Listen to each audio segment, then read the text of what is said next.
In a cold reach of a giant molecular cloud, far from the ultraviolet wash of nearby stars, dust and molecular hydrogen drift as if undecided, and gravity begins to knit them into a shaded knot.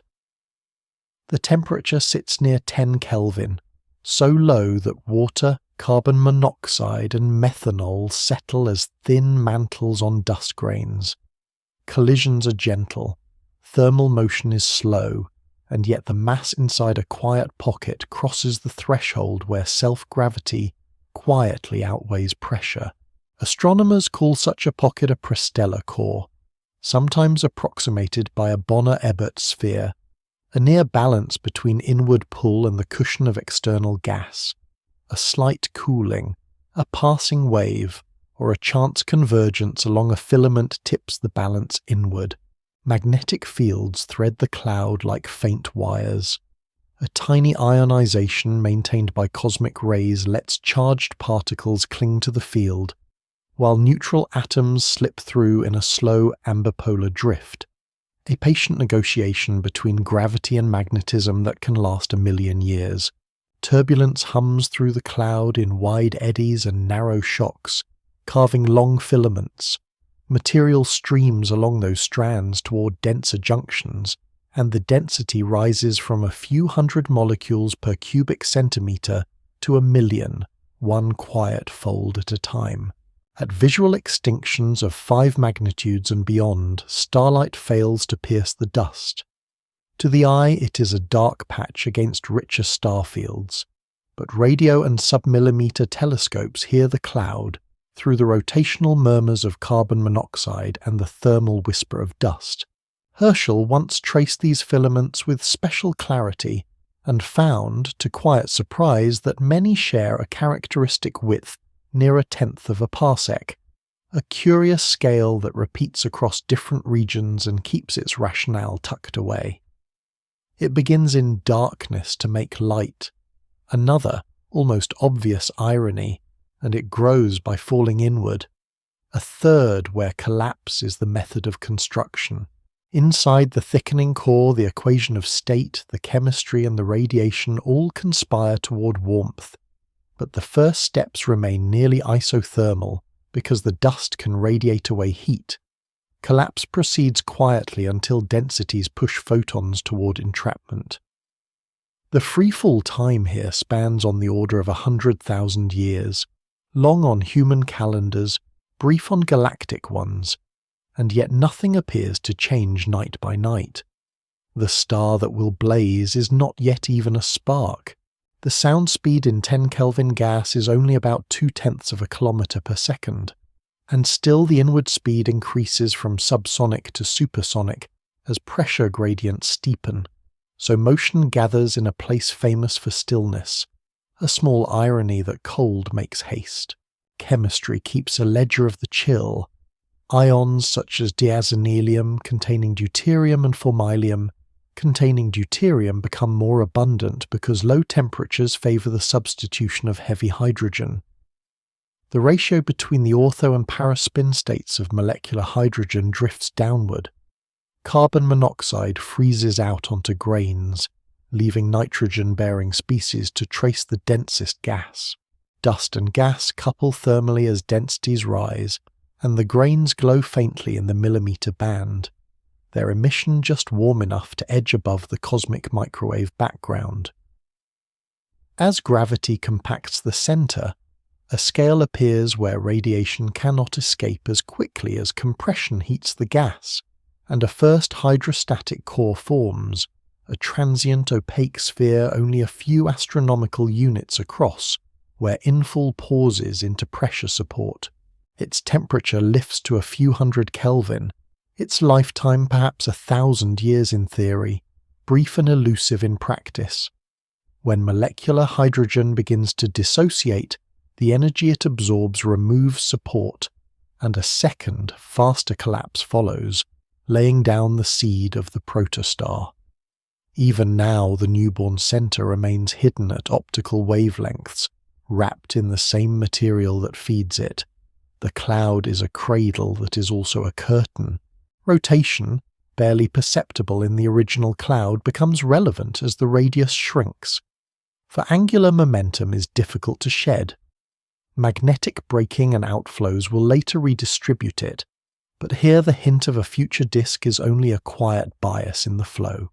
The geometry may be closer to an inside-out collapse for a core supported by pressure, or more global for a turbulent fragment. Line profiles show blue-skewed asymmetries in certain traces that whisper of infall, but the exact choreography varies from cloud to cloud. The lesser-known shapes of this phase live in the cloud's texture, the coherence of velocity along filaments, the way cores sometimes space themselves like beads on a string, the narrowing of turbulence at the sonic scale. These are measured features and also hints, and the field keeps its questions close. What fixes the approximate 10th parsec filament width, turbulent sonic lengths, magnetic tension, the footprint of shocks remains unsettled. How efficiently magnetic braking removes angular momentum depends on geometry and ionization in ways that remain difficult to pin down. Why the mass distribution of cores resembles but does not identically mirror the stellar initial mass function is still an open mapping between cloud and star. Even in this first act, the cloud withholds final answers, as if the dark were practicing discretion. Yet the anchors are firm. A cold cloud at 10 to 20 Kelvin, densities climbing from 10 squared to 10 to the 6th per cubic centimetre, an extinction so high that photons from the galactic plane fail to cross, gas primarily made of molecular hydrogen we cannot see directly, dust grains that both hide and reveal, magnetic fields that guide and sometimes restrain, and gravity asking only for time. Seen from a few hundred light-years away, such a region appears not as a furnace, but as a lane of absence laid across the starry plane, while in the radio it is busy with lines, and in the infrared it glows softly where dust warms just enough to speak. The cloud takes a slow breath of the galaxy, drawing material along filaments toward its centre, and the breath does not end in exhalation but in a held note, a pressure that will become heat, a heat that will become light. Nothing in the scene hurries, and yet every atom keeps an appointment it did not make. From that paradox the first structure forms, a shielded, falling, quiet sphere whose fate is to shine. And for now there is only the deepening of shade, the soft accounting of mass, and the faintest rise of temperature at a centre no eye can yet find. The core deepens in density, drawing in more of the surrounding molecular cloud, and with each inward drift the weight above presses harder on the centre. The temperature rises in proportion to the compression, obeying the quiet arithmetic of thermodynamics, where work done by gravity becomes heat. The molecules that have drifted in cold anonymity for millions of years now find themselves jostling in a tightening sphere, their motions quickening as the volume shrinks. Dust grains, once coated in ices of water, carbon monoxide and methanol, begin to warm toward the threshold where those mantles will sublimate. But for now they still radiate away much of the heat in infrared light. The central region becomes optically thick at certain wavelengths, and photons start to take longer paths to escape, setting up the slow climb toward the ignition point. The first hydrostatic core holds this balance only briefly. As the temperature climbs past a few hundred Kelvin, the molecular hydrogen that makes up most of the gas begins to dissociate, consuming energy in the breaking of bonds. This removes thermal pressure support, and collapse resumes at a quicker pace, driving densities upward by many orders of magnitude until the centre reaches millions of degrees. The change is invisible to an optical observer, for the cocoon of gas and dust still blocks all short-wavelength light, but in the submillimeter and far infrared bands the protostar announces itself with a warmer spectrum. At these inner temperatures, atomic collisions carry enough energy to push protons together overcoming their mutual repulsion so that the strong nuclear force can bind them into helium nuclei. This is the birth of nuclear fusion in the star's heart, a process that releases energy not in bursts but in an unending regulated flow, where the rate of fusion matches the rate at which gravity tries to compress the core further. The onset of fusion halts the collapse, and a second hydrostatic equilibrium emerges, this time not temporary, but the fundamental balance that will define most of the star's life. The energy from fusion moves outward first as radiation through the dense hot plasma of the core, scattering from electrons and gradually shifting toward cooler wavelengths as it climbs through the radiative zone. In some stars of sufficient mass, this radiative zone reaches all the way to the surface. In others, the outer layers turn turbulent and convective, with vast columns of plasma rising and sinking, carrying heat in great slow overturns. The precise boundary between these zones depends on the star's mass and composition, the ratio of radiation pressure to gas pressure, and the opacities set by elements heavier than helium, metals in astronomical language. For a young solar-type star, convection often dominates the early envelope, transporting heat more efficiently than radiation, until the interior settles into its long-term structure. The outermost layers, the photosphere, are still deeply embedded within the natal cloud.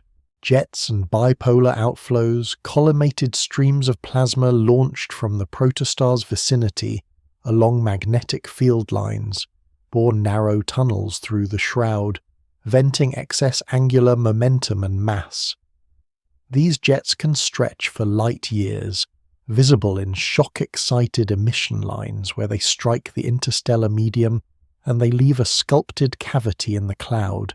The disk that feeds the protostar, a flattened structure of gas and dust shaped by conservation of angular momentum, now plays a central role. Material spirals inward, heating by friction and viscosity, until it either falls onto the star or is diverted into outflows. The presence of the disk not only regulates the growth of the star but also seeds the architecture from which planetary systems may eventually form. The chemistry within this disk grows complex.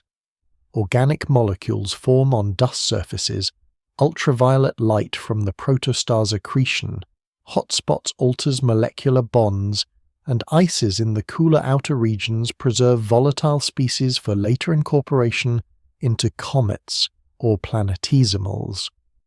While the disk evolves, the protostar's mass increases, and the pressure and temperature in the core continue to adjust to the rate of fusion.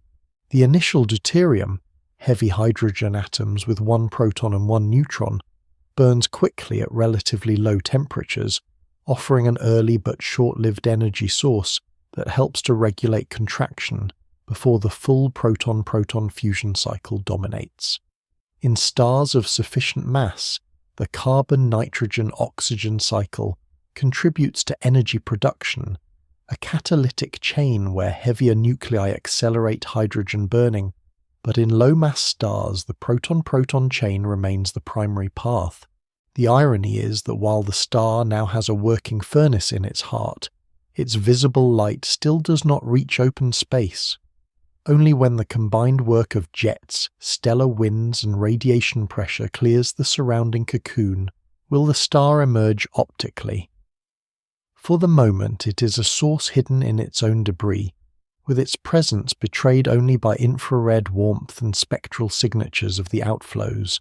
Observations from space-based telescopes, free of Earth's atmospheric absorption, capture these early phases with fine detail, spinning disks, knotty jets, and shocked arcs where outflows impact surrounding gas. Despite this detail, questions remain. The precise efficiency of accretion, the variability in mass assembly from star to star, the reasons why some jets remain narrowly collimated while others disperse more quickly, even the coupling between the star's magnetic field and the inner disk is not fully mapped.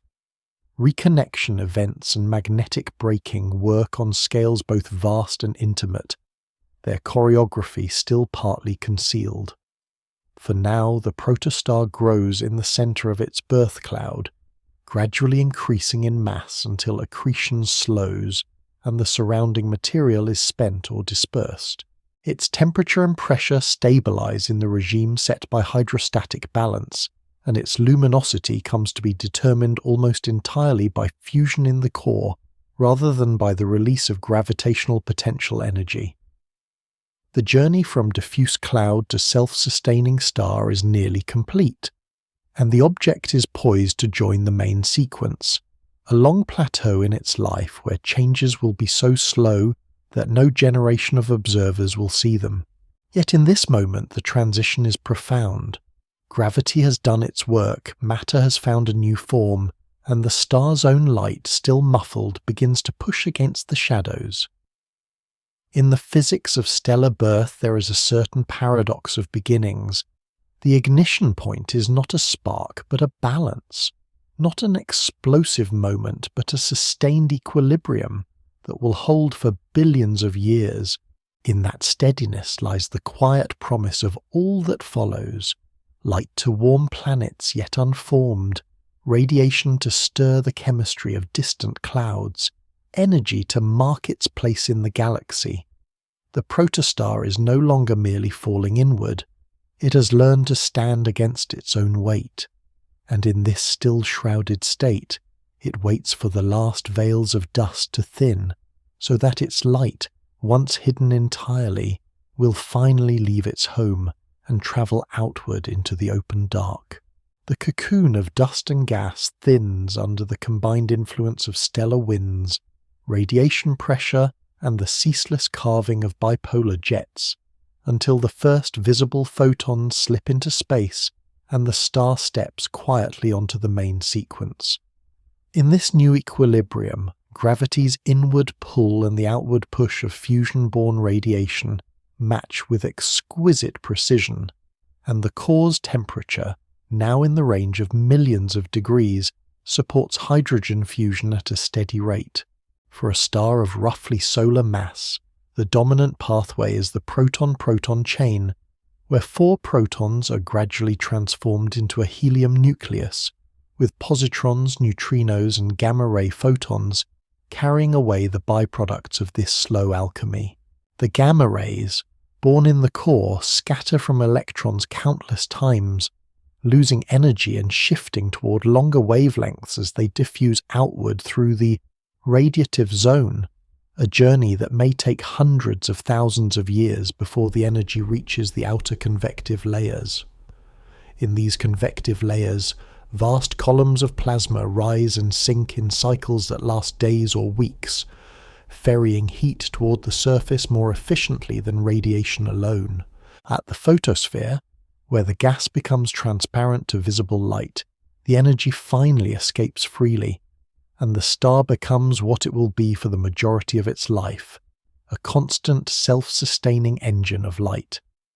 The surface is patterned with granules, each a cell of rising hot plasma bordered by cooler sinking edges.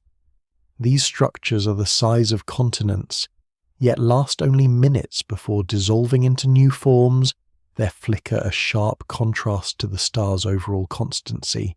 Sunspots and magnetic loops appear and vanish in longer cycles, their rhythm tied to the winding and tangling of magnetic fields within the convective zone. Over time, the star's rotation slows as magnetic winds carry away angular momentum, and the magnetic activity changes accordingly. Although the main sequence phase seems static from the perspective of a human lifetime, the fusion process quietly alters the star's interior. Helium ash from hydrogen fusion accumulates in the core, increasing its density and changing its temperature and pressure balance. This subtle shift causes the star's luminosity to creep upward over billions of years. For the Sun, the energy output today is already about 30% higher than at its birth. The change is so gradual that no single generation witnesses it, an irony of stellar life that its brightness grows steadily, while to all eyes it seems unchanged. Even so, this slow brightening will one day push the habitable zone outward, altering any planets that circle close enough to feel the star's warmth. In this long stable phase, the star converts a small fraction of its hydrogen into helium each million years, but the reservoir is vast and the timescales are generous. For a star like the Sun, the main sequence endures for roughly 10 billion years. Larger, hotter stars live faster and burn through their fuel in tens or hundreds of millions of years. Smaller, cooler red dwarfs sip their hydrogen so slowly that they may persist for trillions. This inverse relationship between mass and lifetime is one of the quiet ironies of stellar evolution, that the mightier stars die young, while the smallest endure far beyond the current age of the universe. The outer layers remain in motion, shaped by convection and magnetic fields, while the photosphere radiates a spectrum set by its surface temperature. For a star like the Sun, this temperature hovers near 6,000 Kelvin, yielding a white light that human eyes perceive as slightly yellow, filtered through Earth's atmosphere. The spectrum shows absorption lines from elements in the star's atmosphere: iron, calcium, sodium, and many others, each imprinting its narrow shadow on the continuum of light.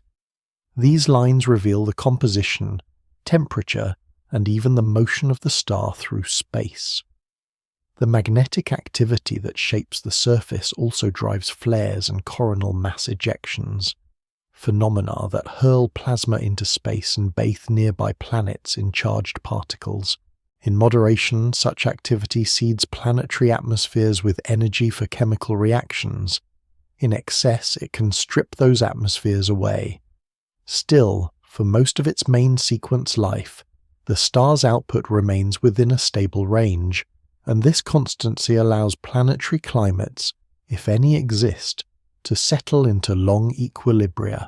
Beneath the surface, the core contracts ever so slightly over time as hydrogen is consumed, increasing its temperature and accelerating the fusion rate in a self-adjusting feedback. The outer layers respond by expanding fractionally, and the luminosity rises correspondingly.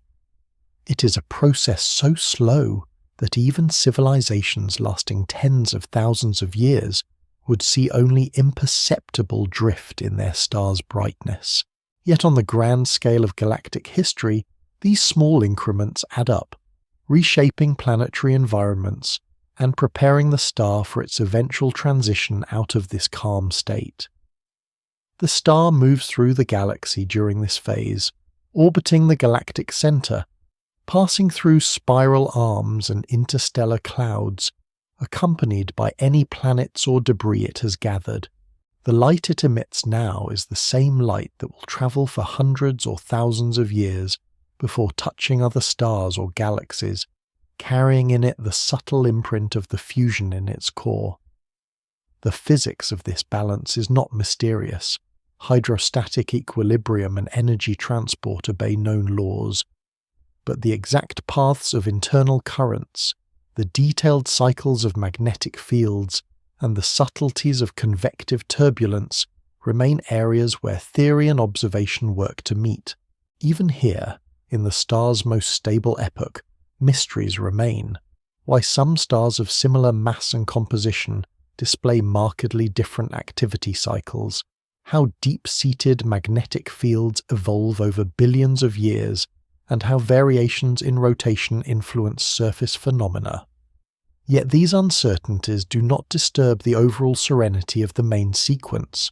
It is a phase defined by stability and slow change, by the steady transformation of hydrogen into helium, and by the quiet promise that this process will endure for an immense span of time. The star at this stage is not preparing for an imminent change.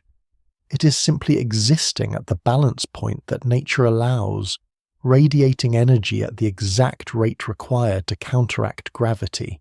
From the perspective of the surrounding galaxy, it is one among billions of similar lights, indistinguishable in their constancy, each carrying out the same quiet arithmetic. And so the star remains, a steady flame in the darkness, its granules flickering in minutes, while its life measures in billions of years, its core slowly accumulating helium, while its light travels outward into the cold, unbounded night. It will stay in this state until the hydrogen in its core is spent, and gravity begins once more to pull ahead in the silent contest it has always waged with light. For now, the two forces remain matched, and the star breathes in a rhythm so slow it can only be measured in eons, a long inhalation of fusion and a long exhalation of light, repeated without hurry for most of its life. Deep within the heart of the star, the fusion of hydrogen into helium has been underway for billions of years, each reaction releasing a precise measure of energy that sustains the balance between gravity and pressure. But as the hydrogen in the central core is steadily consumed, the very nature of the core changes. The helium nuclei, heavier than hydrogen atoms, settle into a growing sphere of inert ash at the center, incapable of fusing under the current conditions. This accumulation increases the density of the core, and gravity's pull on it strengthens.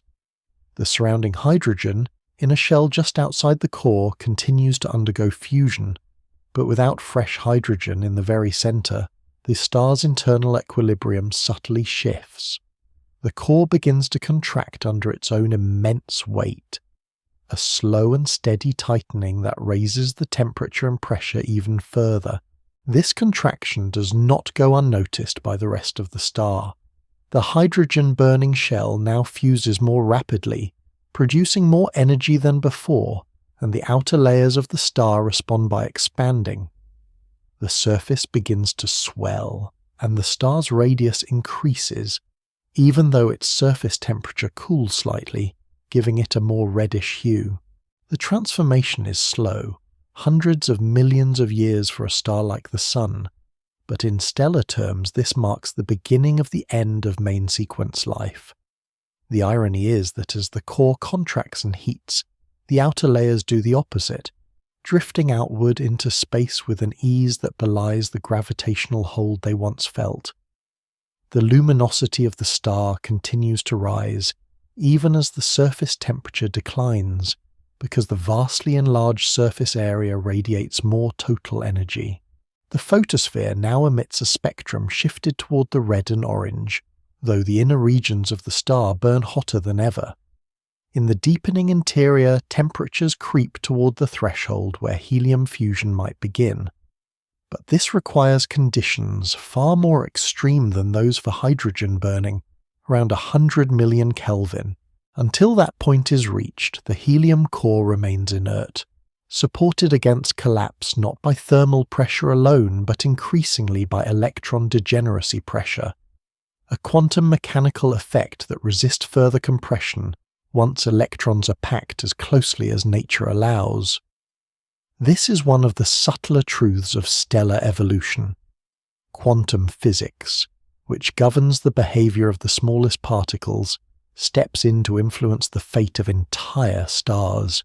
The hydrogen shell surrounding the core continues to feed helium ash into it, increasing the core mass and pushing it ever closer to the conditions needed for helium ignition. Meanwhile, the star's expanding outer layers alter its surface gravity, allowing stellar winds to carry material away more easily. The rate of mass loss, once negligible, begins to increase, and over time these winds will strip away a significant fraction of the star's envelope. Observations of red giants in the galaxy reveal this stage in rich detail. Stars tens to hundreds of times their original diameter, glowing warmly in the infrared, with spectra showing signatures of cool molecules like titanium oxide in their extended atmospheres. The convection in these vast envelopes is unlike the tidy granulation of a main sequence star. Here, the convective cells can be so large that a single one may cover a significant portion of the surface, churning sluggishly in cycles that take months or years.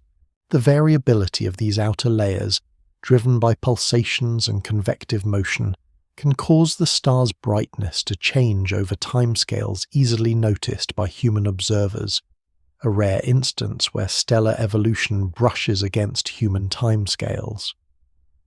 In the deep interior, the contracting helium core's temperature finally approaches the ignition point. For stars with masses comparable to the Sun, the onset of helium fusion will not be gradual but sudden, in what astronomers call the helium flash, a rapid, runaway ignition that occurs because the degenerate core cannot expand to regulate the temperature increase. The energy released in this brief episode is immense, yet it remains hidden beneath the opaque outer layers, with no catastrophic effect on the surface other than the gradual readjustment of the star's structure afterward.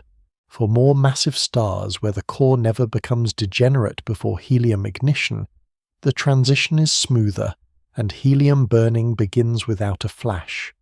Regardless of the path, once helium fusion starts in the core, a new equilibrium forms, with helium nuclei combining to create carbon and oxygen through the triple alpha process.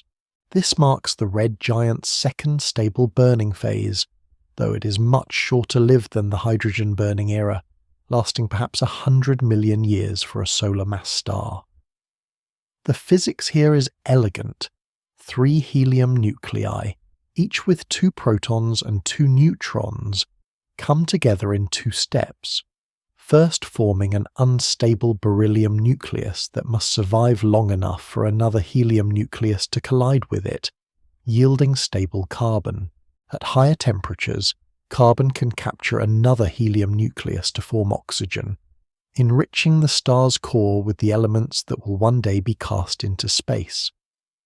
The outer layers of the star respond to these internal changes by contracting somewhat from their maximum size, and the surface temperature rises slightly, giving the star a warmer hue while its luminosity remains high.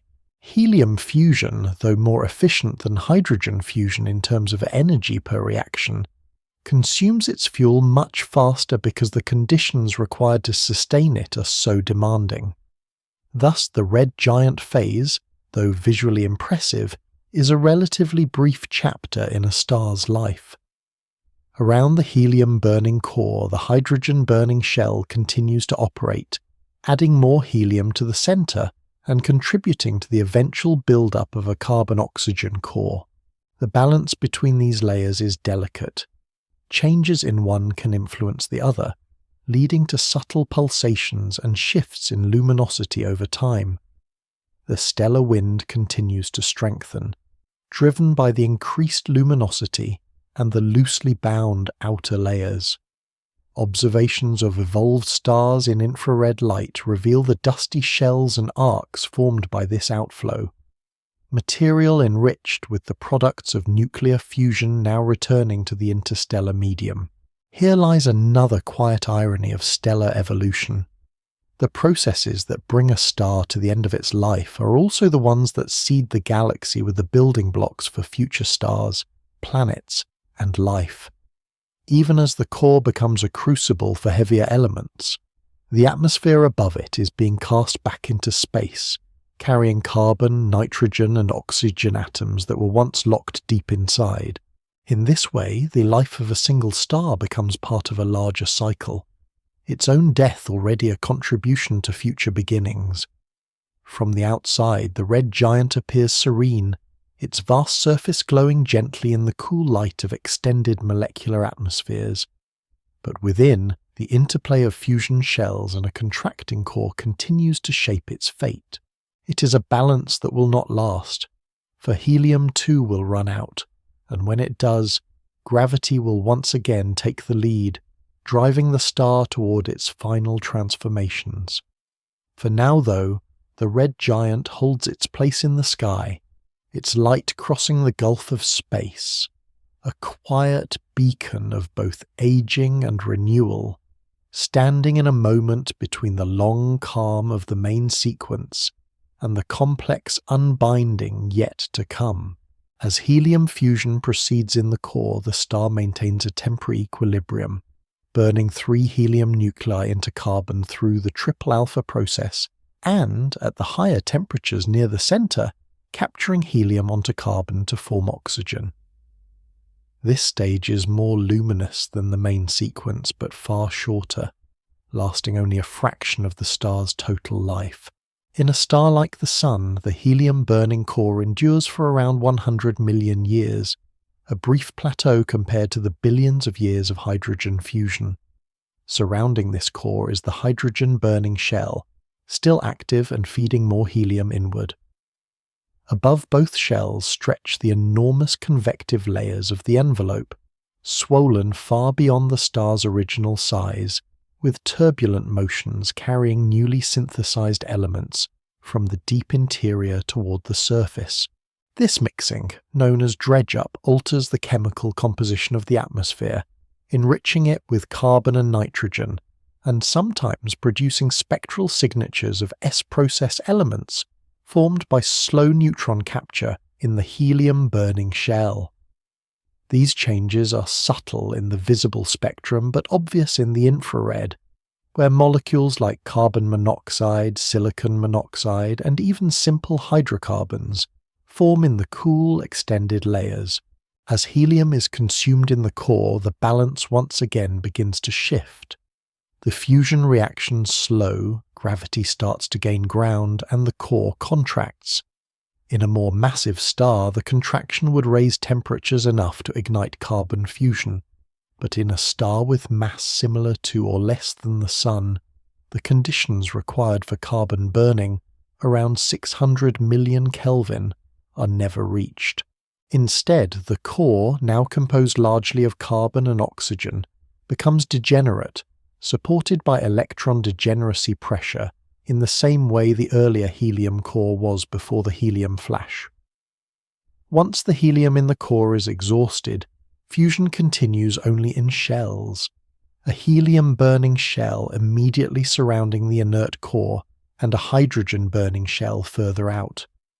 This double shell burning is unstable, leading to a phase of thermal pulses. Each pulse begins when the helium-burning shell, gradually enriched by hydrogen shell output, ignites explosively, expanding the overlying layers and temporarily quenching the hydrogen shell. The expansion cools the shell, ending the burst, and contraction resumes, allowing hydrogen burning to restart. These cycles, lasting tens of thousands of years each, drive large-scale changes in the star's structure and luminosity, creating long-period variability observable across the galaxy. The envelope, already tenuously bound, responds dramatically to these pulses. Stellar winds strengthen into slow, dense outflows that carry significant mass away from the star, up to 1/10,000th of a solar mass per year in the most extreme cases. These winds are laden with dust grains, formed as the outflow cools and condenses carbon or silicate material, depending on the star's surface chemistry. Radiation pressure on these grains helps drive the wind further, pushing matter into the interstellar medium. Over time, the star loses a substantial fraction of its mass, stripping away the layers that once insulated the core. Observations of asymptotic giant branch stars in nearby galaxies show them surrounded by vast, faint shells of dust and gas, sometimes spherical, sometimes shaped into arcs and spirals by binary companions or asymmetric winds. Each shell marks a period of intense mass loss, and the gaps between them record intervals between thermal pulses. Inside the star, the double shell burning continues to feed the core, increasing its mass toward a limit set by the Chandrasekhar threshold, about 1.4 times the mass of the Sun. For a low or intermediate mass star, the core mass never quite reaches this limit.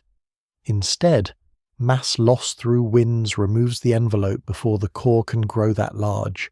The fate of such a star is to end with a bare, degenerate carbon-oxygen core surrounded by an expanding shroud of expelled material. The process by which the envelope is removed is not instantaneous but cumulative. The wind carrying away gas over hundreds of thousands of years gradually exposing deeper and hotter layers. As the outer layers peel back, the surface temperature rises, shifting the star's spectrum back toward the blue even as its luminosity remains high. The ultraviolet radiation from the hot core ionizes the inner regions of the ejected material, setting the stage for the next visually striking phase of the star's life. The irony is that this phase of instability and shedding, which might be described as a slow disintegration, is also a time of creation. Dust grains that will seed future planetary systems, complex molecules that may one day be part of living chemistry, and heavy elements that enrich the next generation of stars are all forged and released here. The quiet physics of nuclear fusion, which began with simple hydrogen in the star's infancy, has now built and dispersed atoms capable of forming worlds. Despite centuries of observation, the details of mass loss in this phase remain uncertain. The exact role of pulsations, dust formation, magnetic fields, and binary interactions in shaping the outflows is still a subject of active research, as is the geometry of the ejected material, why some stars produce nearly perfect spheres, while others show pronounced bipolar lobes or even intricate filamentary patterns. Infrared surveys reveal that many such stars undergo episodic rather than continuous mass loss, producing nested shells that expand into the surrounding medium like the rings of a tree recording its history. As the envelope thins and the star's outer atmosphere retreats, the inner degenerate core begins to shine through more directly. With less insulating material, the effective temperature of the star rises rapidly and its spectrum hardens. The ultraviolet radiation streaming outward increases, and the ejected material, now far enough from the star to avoid being blown away entirely, begins to glow in response to the ionizing light. This is the prelude to the planetary nebula phase, though at this stage the outflow is still dense and not fully transparent to the light from the core. The star is moving toward one of the most aesthetically celebrated moments in stellar evolution, but the beauty of what will follow is the byproduct of a terminal process, the dispersal of everything beyond the core. In the slow arithmetic of cosmic time, this transformation happens quickly, tens of thousands of years from the end of helium burning to the appearance of a fully formed planetary nebula. Against the billions of years the star has lived, this is a final, fleeting act. And yet, in that act, the star gives back to the galaxy all that gravity once gathered, and fusion once transformed, casting into space the matter that will drift, mix, and eventually take part in new beginnings. The carbon-oxygen core, stripped of its envelope, will soon stand alone, and though it will shine fiercely at first, no fusion will occur within it. Its light will be the stored heat of past reactions, radiating outward into the cold until even that warmth fades. But before that long cooling begins, the ionizing brilliance of the core will turn the remnant shell into a luminous veil, a signature visible across interstellar distances, a planetary nebula marking the quiet end of a star's nuclear life. With the outer layers now gone, the core's temperature climbs swiftly as it contracts under its own gravity, reaching values high enough to produce intense ultraviolet radiation. This radiation streams outward unimpeded, striking the gas and dust cast off during the asymptotic giant branch phase, and the atoms in that shell absorb the high-energy photons and re-emit the energy in visible light. The result is the sudden appearance of a planetary nebula, a misnomer born from early telescopic observers who, seeing their rounded shapes, likened them to planets. The glowing shell is not a solid surface, but a thin, expanding bubble of ionized gas, its colors determined by the elements within it. Green from doubly ionized oxygen, red from hydrogen recombination, and blues and purples from helium and nitrogen. The patterns vary from star to star, some nearly spherical, others with pronounced bipolar lobes, elongated wastes, or intricate filamentary webs. The causes of these shapes remain a point of scientific inquiry, with evidence pointing toward influences from stellar rotation, magnetic fields, and interactions with binary companions. In many cases, the symmetry of the nebula is broken, producing arcs, knots, and jets that hint at a turbulent final shedding of mass. The expansion rate of the nebula is modest by cosmic standards, typically around 20 to 30 kilometers per second, but over tens of thousands of years, the shell can grow to span a light year or more. At these rates, the visible glow lasts only a short time before the gas becomes too diffuse to emit strongly, fading into the background interstellar medium. The star at the center, now fully exposed, is no longer powered by fusion. It is a bare carbon-oxygen core, held up by electron degeneracy pressure and radiating the residual heat from its past nuclear burning. This remnant is known as a white dwarf. In the early stages of this transformation, the white dwarf is incredibly hot, with surface temperatures exceeding 100,000 Kelvin, making it luminous in the ultraviolet and faintly bluish-white in visible light. Its mass is comparable to that of the Sun, but its size is no greater than Earth's, leading to a density so extreme that a single cubic centimeter of its matter outweighs tons of rock. The gravitational field at its surface is hundreds of thousands of times stronger than Earth's, and yet without fusion, its energy output comes only from stored thermal energy slowly leaking away into space. The process of cooling is inexorable and irreversible, governed by the physics of degenerate matter and the efficiency with which photons can escape from the dense interior. Over time, the white dwarf's luminosity declines as its temperature drops. Within the nebula, the radiation from the central star continues to sustain the glow, but as the core cools, the ionizing photons decrease in number and the nebula begins to recombine into neutral atoms. The colors fade, the gas blends with the surrounding interstellar medium, and what was once a vivid shell becomes a ghostly imprint, detectable only in the faintest traces of enriched material. This dispersal is not the end of the material's journey. The carbon, oxygen, nitrogen, and other elements forged in the star's life will drift for millions of years, becoming part of molecular clouds that may collapse to form new stars, planets, and perhaps, in time, living systems. In this way, the planetary nebula stage is both an ending and a beginning.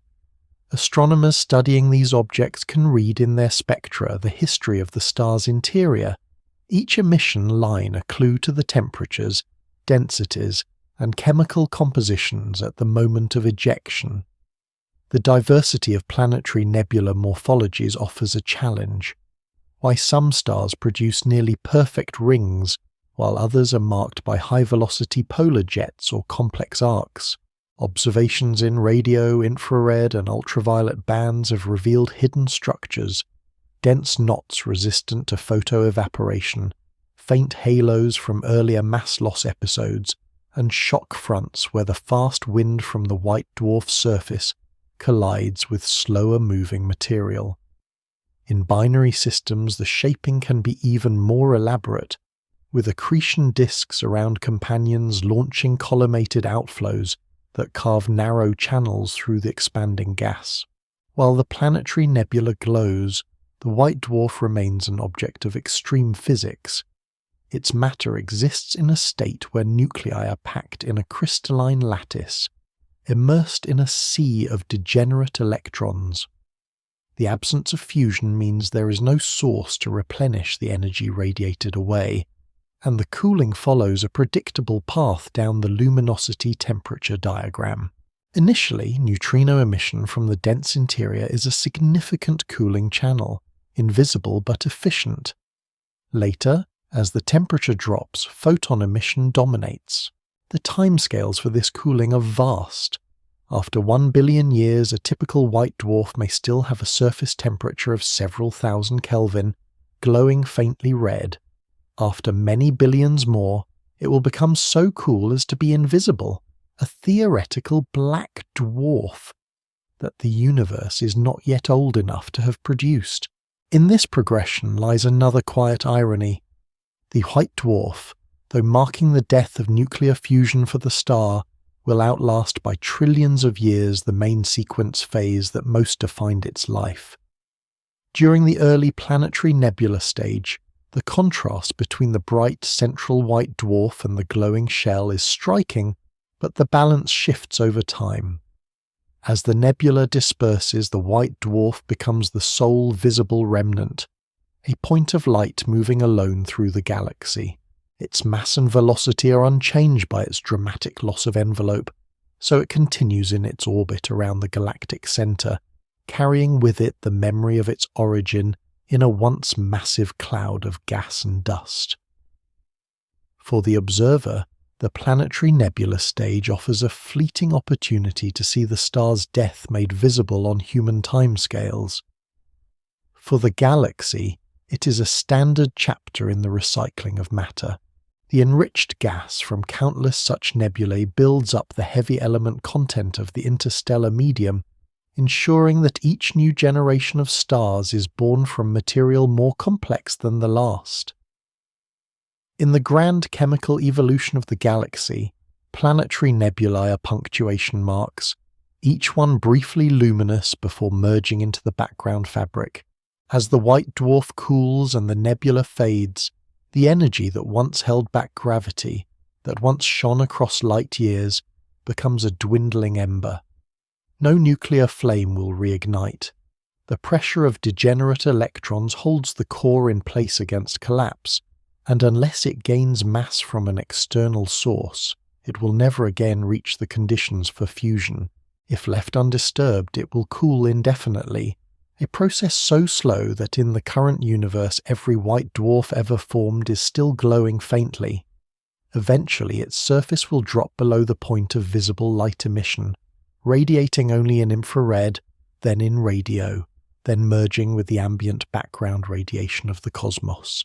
The star's journey from diffuse gas to fusion-powered light and back to inert matter is complete, yet in the elements it returned to space.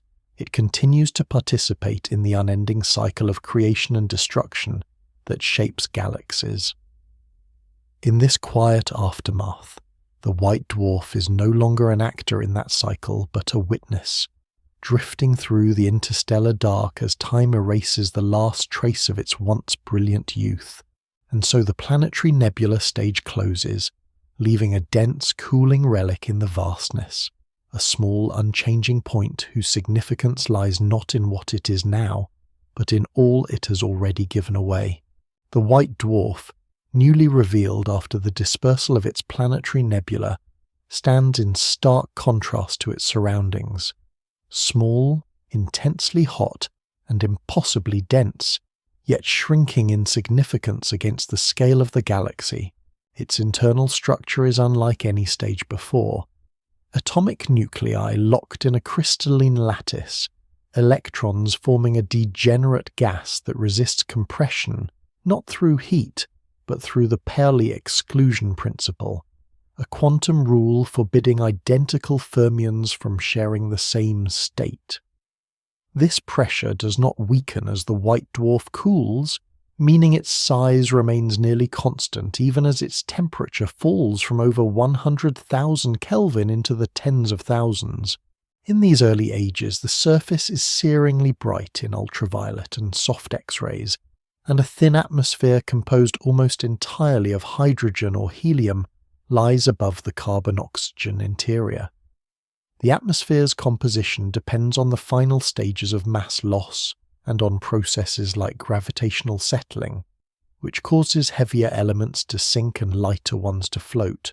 Over time, diffusion strips the atmosphere of metals, leaving behind a nearly pure layer of hydrogen or helium that blankets the star. The photons that escape from this layer carry the last thermal energy stored in the interior, and as they leak away into space, the white dwarf begins its unhurried descent down the cooling curve. The rate of this cooling depends on several factors: the mass of the white dwarf, its composition, the thickness of its insulating atmosphere, and even the presence of magnetic fields, which can subtly alter the transport of energy. More massive white dwarfs, with smaller radii, radiate less efficiently and thus cool more slowly, though they start from higher initial temperatures. In the first billion years, neutrino emission plays a surprisingly large role in carrying away energy from the deep interior, a channel invisible to telescopes yet significant in shaping the cooling trajectory. Once the core temperature falls below about 10 million Kelvin, neutrino losses fade, and photon emission becomes the dominant mechanism. The cooling process is so gradual that after a billion years a typical white dwarf may still shine with a surface temperature of around 5000 Kelvin, faintly yellow-white to the human eye, comparable in brightness to dim stars in the night sky. The spectrum at this stage is featureless in many cases, showing broad absorption from hydrogen or helium but little else. Unless the white dwarf happens to accrete material from interstellar space or a nearby companion, such accretion can contaminate the otherwise pure atmosphere with heavier elements, producing distinctive absorption lines that reveal the star's interaction with its environment. These traces are temporary, as gravitational settling quickly pulls the heavier atoms below the visible surface. In isolation, the white dwarf's evolution is a one-way path toward lower temperatures and fainter luminosities. Its heat capacity, determined by the ions in the dense lattice, sets the pace of cooling. But as the star approaches a few thousand Kelvin, another process begins to slow its descent: crystallization. At sufficiently low temperatures, the carbon and oxygen ions in the core arrange themselves into a solid lattice, releasing latent heat in the process. This phase transition, analogous to the freezing of a liquid, delays the cooling for hundreds of millions of years, and in the most massive white dwarfs, the crystallized core may account for the majority of their volume. Astronomers have detected this phenomenon indirectly by observing a pile-up of white dwarfs at certain luminosities in star clusters, consistent with the extra energy released during crystallization. The idea that the interiors of these stars are effectively giant, slowly cooling crystals is both scientifically accurate and quietly poetic, turning the endpoint of stellar evolution into something of mineral beauty. The irony is that while this process is dramatic in atomic terms, it changes nothing about the white dwarf's fate. The cooling resumes once the latent heat is exhausted, and the star continues its slide toward invisibility. The timescales involved are immense. After 10 billion years, the surface temperature may be only a few thousand Kelvin. The star's glow reduced to a faint red ember. After 100 billion years, it will be radiating in the infrared alone, cooler than any planet's summer day. In a universe only 13.5 billion years old, no white dwarf has yet reached the theoretical final state: a black dwarf, radiating no heat, a cold and inert remnant indistinguishable from the frozen rocks that might wander the interstellar medium. These end states are predictions of physics not yet confirmed by observation, a reminder that even the most settled stellar theories still await the passage of enough time to be tested in full. The journey from a blazing main sequence star to a fading white dwarf is marked by transformations that span many orders of magnitude in size, temperature, and brightness. But the white dwarf stage is by far the longest single chapter of a star's life after its nuclear burning ends. It is also the most passive. No fusion, no internal convective storms, no magnetic dynamo, only the quiet release of stored energy, a slow surrender to the universe's cold. And yet, even in this apparent stillness, the white dwarf is not entirely immune to change. In binary systems, the story can take unexpected turns. A companion star, evolving in its own time, may swell to fill its Roche lobe and spill material onto the white dwarf, leading to bursts of hydrogen fusion on the surface known as novae. Or, if the accreted mass drives the white dwarf above the Chandrasekhar limit, a thermonuclear runaway that destroys the star in a Type Ia supernova. These events, though spectacular, are exceptions. For the vast majority of white dwarfs, especially those adrift alone in the galaxy, no such drama interrupts the cooling. The galaxy contains billions of them, most invisible to the naked eye, their faint light detectable only with the aid of sensitive telescopes. In star clusters, their distribution along the cooling sequence serves as a cosmic clock, allowing astronomers to estimate the cluster's age by noting where the sequence ends. In the galactic field, they act as markers of stellar populations long past their prime. Each white dwarf, though solitary now, was once part of a larger network of interactions. Born in a collapsing cloud, sustained through a main sequence life that may have hosted planets, swelled into a giant that enriched the galaxy with heavier elements, and finally shed its last layers to leave behind this enduring, compact core. In that sense, even the most isolated white dwarf is a relic of a larger story, its quiet persistence a memory of processes now over.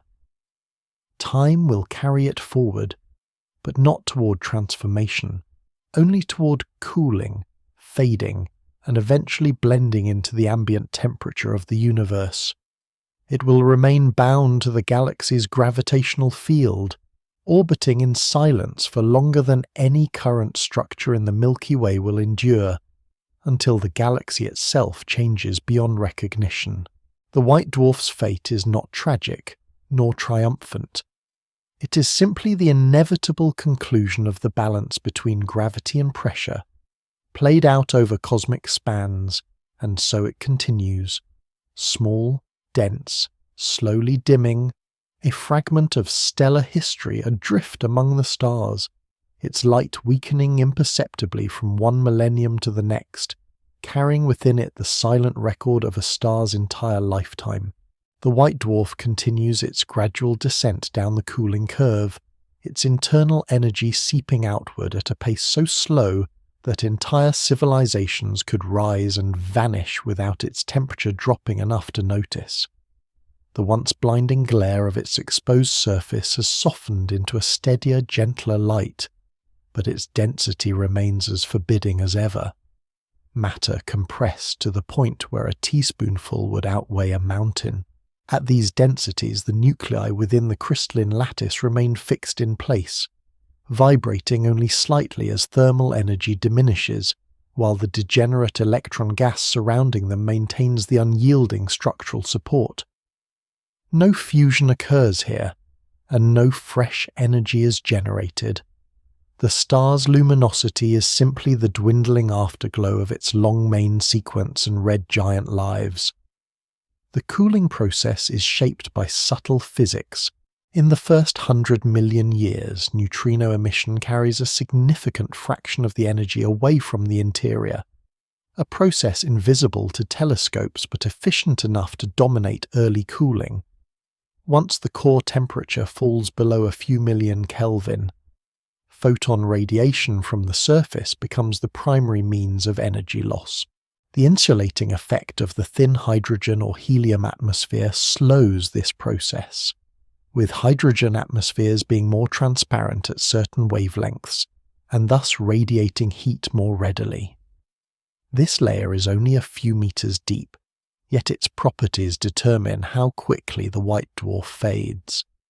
Over billions of years, the cooling rate is further influenced by crystallization in the core. As the carbon and oxygen ions settle into an ordered lattice, latent heat is released, briefly halting the decline in luminosity.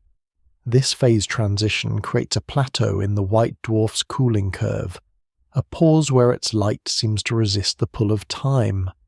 In some cases, phase separation between carbon and oxygen during crystallization can also redistribute elements, releasing additional gravitational energy and extending the cooling delay. Observations of white dwarf populations in globular and open clusters have confirmed this effect, showing a distinct pile-up of stars at the luminosity where crystallization begins. Despite its impact, crystallization does not alter the final outcome, it only postpones it. As the residual heat drains away, the surface temperature eventually falls below 4000 Kelvin, and the star's colour shifts from bluish-white to pale yellow, then to a deep, ruddy glow, barely distinguishable from the cooler red dwarf still on the main sequence. In the infrared, the white dwarf remains visible far longer than in optical light, but even here its output will diminish until it merges with the faint background of the galaxy. For the star itself, this is a time of absolute quiet. There are no convection zones, no flares, no magnetic field activity to reshape the atmosphere. The only changes are the slow chemical diffusion in the outermost layers and the relentless loss of thermal energy to space. Yet this stillness belies the fact that the white dwarf is still participating in the galaxy's dynamical dance, orbiting the galactic centre once every few 100 million years, occasionally passing near other stars or drifting through the outskirts of molecular clouds. Such encounters may briefly alter its trajectory, but they cannot reverse the slow trajectory toward cold. For an isolated white dwarf, this journey will last longer than any current cosmic landmark. Galaxies will merge, star formation will decline, and the cosmic background radiation will cool toward absolute zero.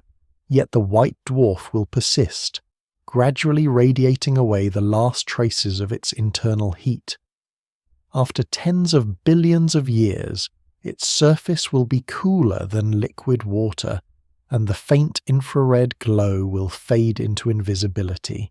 Theoretical models predict that after hundreds of billions to trillions of years, the white dwarf will reach thermal equilibrium with its surroundings, becoming a black dwarf, a cold, lightless remnant detectable only through its gravitational influence. No such object yet exists in the universe, as the timescales required exceed its current age, but their eventual presence is as certain as the physics that governs cooling today. Along the way to that ultimate fate, the white dwarf may encounter rare circumstances that alter its otherwise uneventful existence. A passing brown dwarf or giant planet could be captured into orbit, its gravity stirring material from the white dwarf's thin atmosphere, or a stray interstellar comet might plunge inward, briefly producing a hotspot of vaporized material. Such events are minor against the scale of the cooling curve, but they remind us that even in stillness the cosmos leaves room for interaction. In binary systems, more dramatic possibilities remain. A companion star evolving into a giant could shed material that flows toward the white dwarf, forming an accretion disk. If the infall rate is high enough, hydrogen fusion could ignite explosively on the surface, creating a nova, an eruption that temporarily increases the white dwarf's brightness by many magnitudes. Repeated nova cycles slowly erode the white dwarf's mass, but if instead the mass steadily accumulates and pushes it toward the Chandrasekhar limit, the degenerate matter cannot withstand the growing gravitational pressure, and a thermonuclear runaway ensues, unbinding the star entirely in a Type Ia supernova. In such an event, the white dwarf leaves no remnant, its carbon and oxygen incinerated into iron group elements that are scattered into the interstellar medium. These supernovae, though rare for isolated stars, play an outsized role in cosmic evolution by enriching galaxies with heavy elements and serving as standard candles for measuring astronomical distances. Yet for the overwhelming majority of white dwarfs, no such explosive destiny awaits. They will simply cool, imperceptibly from century to century, carrying on as some of the most enduring structures in the universe. In the present era, many white dwarfs still glow brightly enough to be observed in nearby star clusters, where their numbers and distribution along the cooling sequence act as a record of the cluster's age. By comparing the faintest white dwarfs in a cluster to theoretical models, astronomers can estimate when star formation in that cluster began. These stellar fossils thus become timekeepers for populations far older than most individual stars still burning. In the broader galactic context, white dwarfs also serve as reminders of the mass distribution of their progenitors. The initial mass function and the star formation history of the Milky Way are etched into their demographics. Despite their quiet existence, white dwarfs are deeply linked to the galaxy's ongoing chemical enrichment. Every one of them has passed through a red giant stage in which it shed material enriched by nuclear fusion, and the cumulative effect of countless such stars has steadily increased the abundance of carbon, nitrogen, and oxygen in the interstellar medium. Even after they fade beyond detectability, the atoms they contributed will persist in the gas and dust from which future generations of stars and planets will form. The white dwarf stage, then, is not merely an end.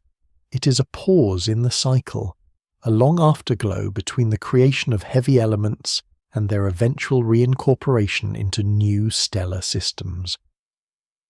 In the unimaginably distant future, when galaxies have ceased forming new stars and only remnants remain, white dwarfs will still be present, their slow fading marking the last embers of a once active universe. Theirs is a destiny measured not in millions or billions of years, but in intervals so vast that the familiar structures of the cosmos will have transformed utterly before they are complete. And yet, in the stillness of their cooling, in the crystalline hearts locked tight by quantum rules, they embody the end point of a star's struggle against gravity, a final, unchanging form that will endure until time itself erases the meaning of endurance. As the white dwarf cools beyond the point where its light is a notable beacon in the galaxy, it enters a phase where its role shifts from an easily studied astrophysical object to a nearly invisible component of the stellar population. At temperatures of a few thousand Kelvin, its glow has moved predominantly into the infrared, and its visible light is dim and reddish, barely distinguishable from the faintest low-mass stars. The once active processes of surface ionization have slowed to the point where spectral lines become narrower and weaker, and the atmosphere, whether composed of hydrogen or helium, settles into a more quiescent state. Without convection or magnetic fields to disturb it, the outer layer becomes an inert blanket over the dense crystalline interior. Gravitational settling has removed almost all heavier elements from view, leaving behind a near-perfectly pure composition in the uppermost layers, unless the star encounters interstellar material or debris from a long-lost planetary system. Occasionally, a white dwarf will bear scars of such encounters, traces of calcium, magnesium, or iron in its spectrum, evidence of rocky material torn apart by tidal forces and accreted onto the surface.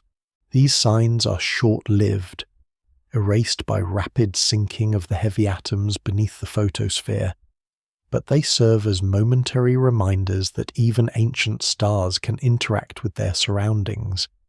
The internal physics at this stage remains dominated by the principles of degenerate matter. The electron degeneracy pressure that holds the star up is indifferent to temperature, so the slow loss of heat does not result in collapse. Instead, the radius stays constant while the luminosity steadily declines. The core, already largely crystallized, continues to cool, and the rate of energy loss is dictated by how efficiently photons can escape through the insulating outer layers. Hydrogen-rich atmospheres, being more transparent, allow faster cooling than helium-rich ones, but the difference is significant only over billions of years. The white dwarf's motion through the galaxy is unchanged from its earlier trajectory, an unhurried orbit around the galactic center, shaped by the combined gravity of stars, dark matter, and the Milky Way's spiral structure.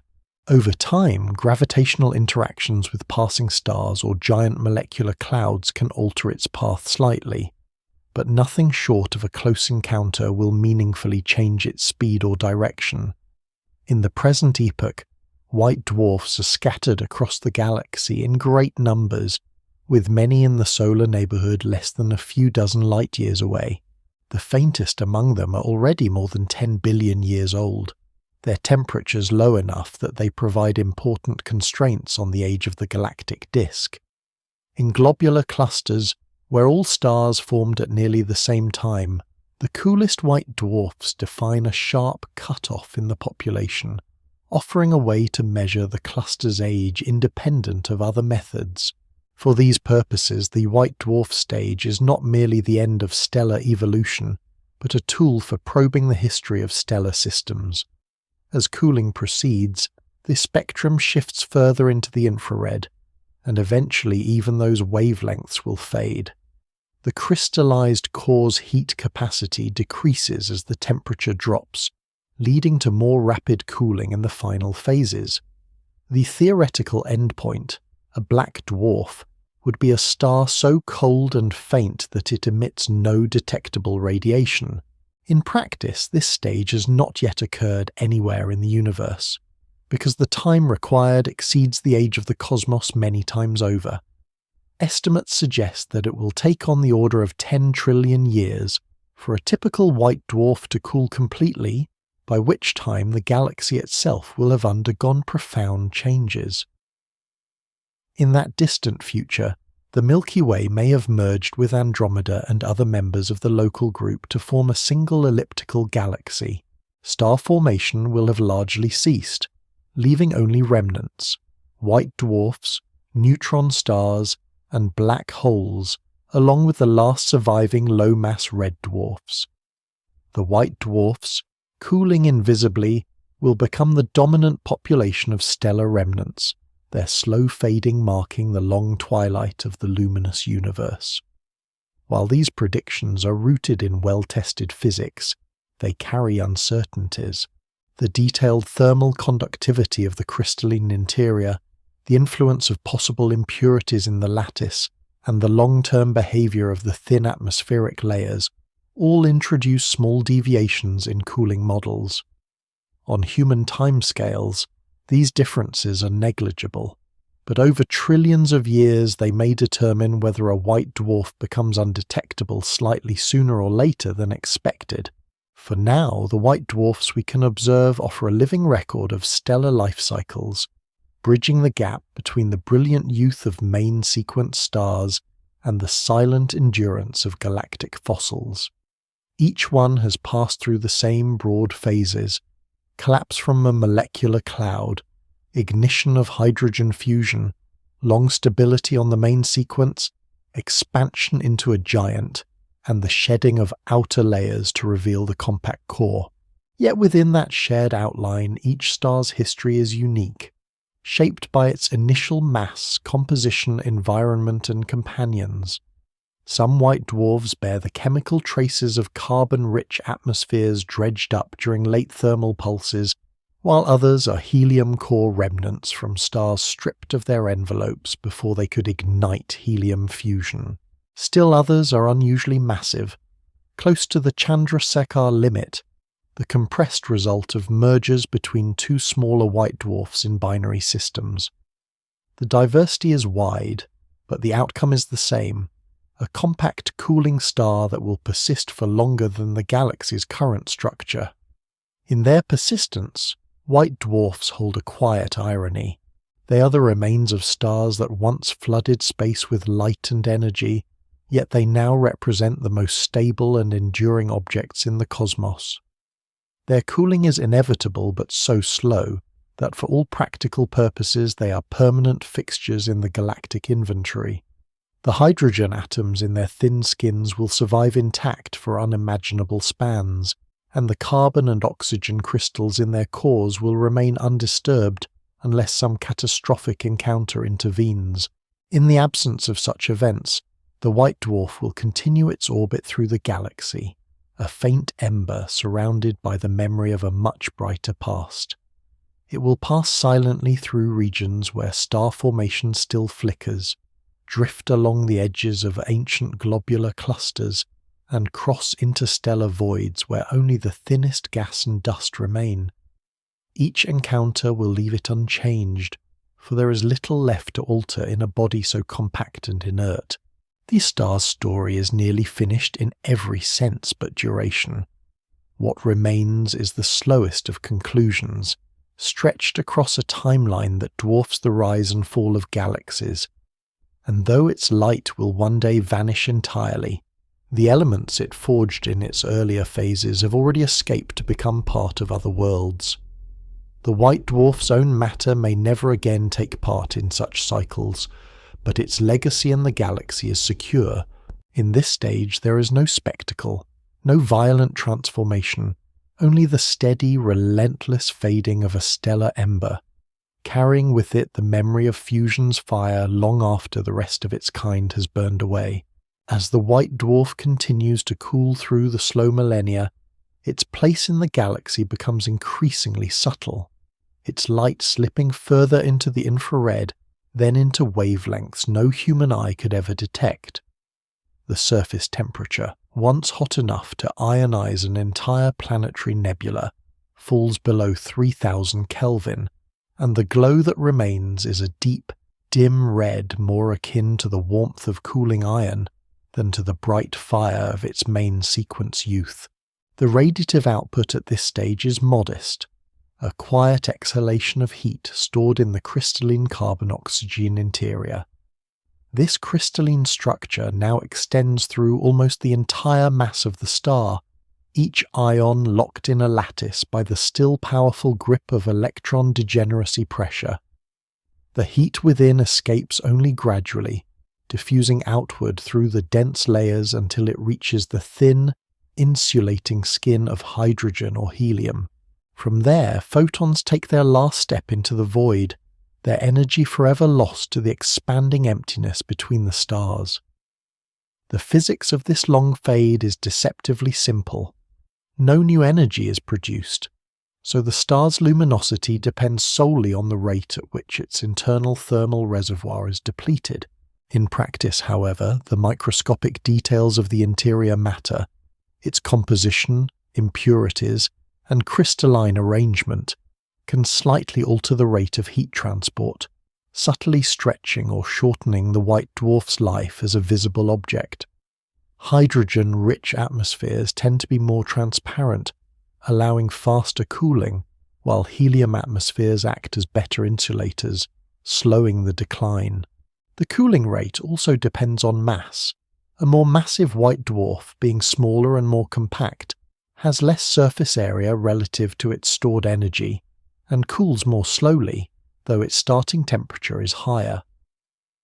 As the temperature falls further, the white dwarf's emission shifts into far infrared and sub-millimeter wavelengths, requiring specialized detectors to find it.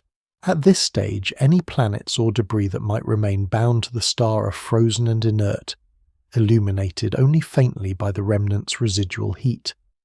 These worlds, if they exist, orbit a star that is more a planet-sized cinder than a sun, yet its gravity still binds them as firmly as ever.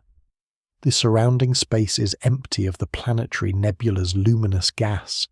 That shell dispersed millions of years earlier, its atoms long since mingled with the interstellar medium.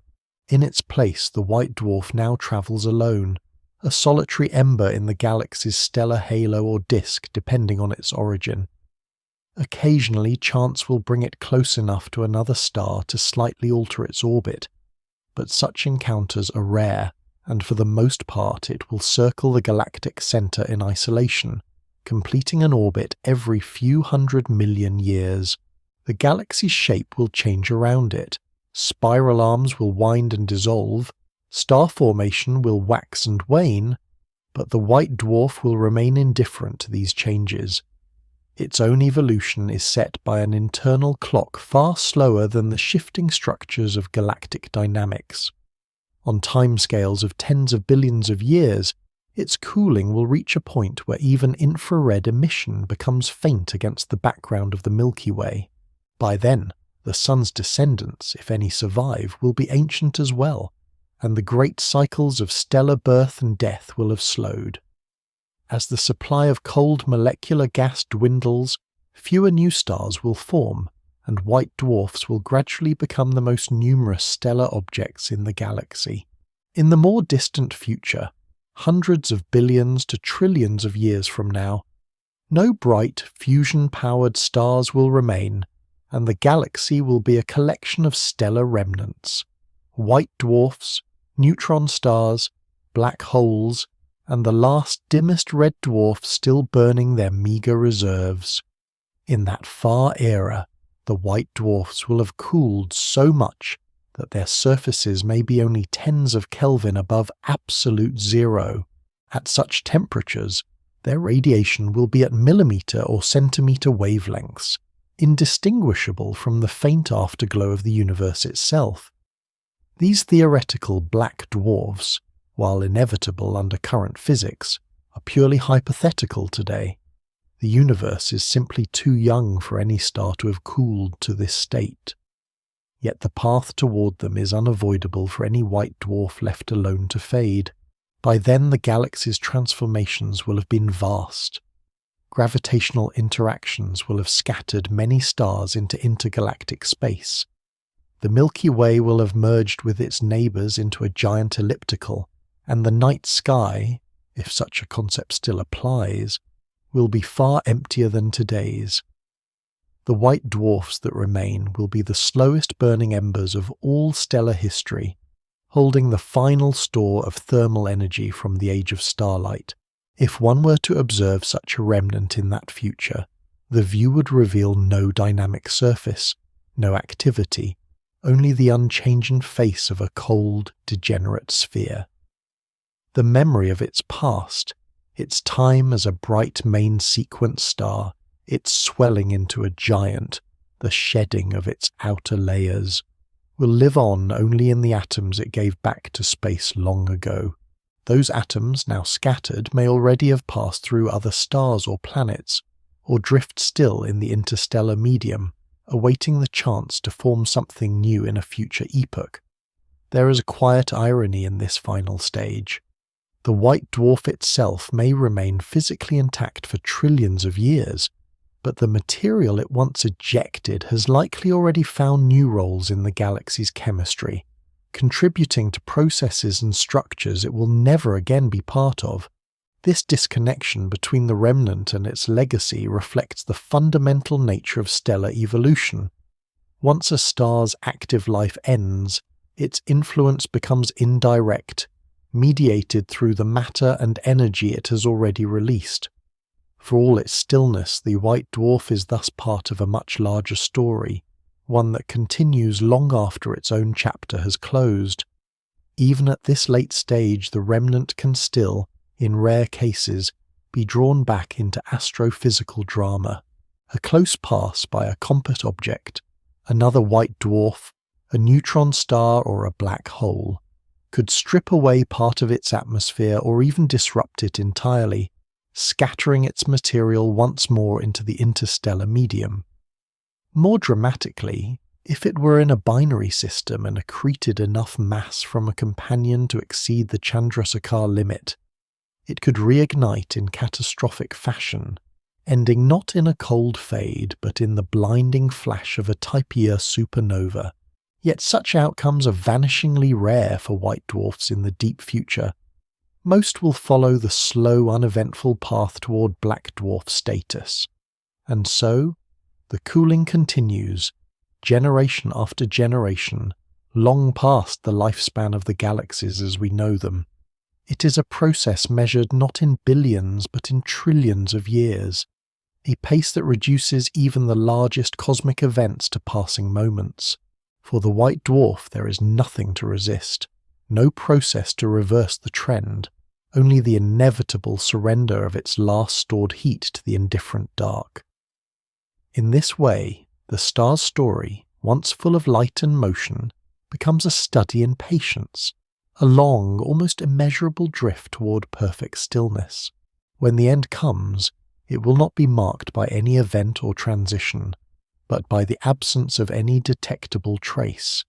A star that once blazed across billions of years reduced to a silent, invisible mass in the cosmic night.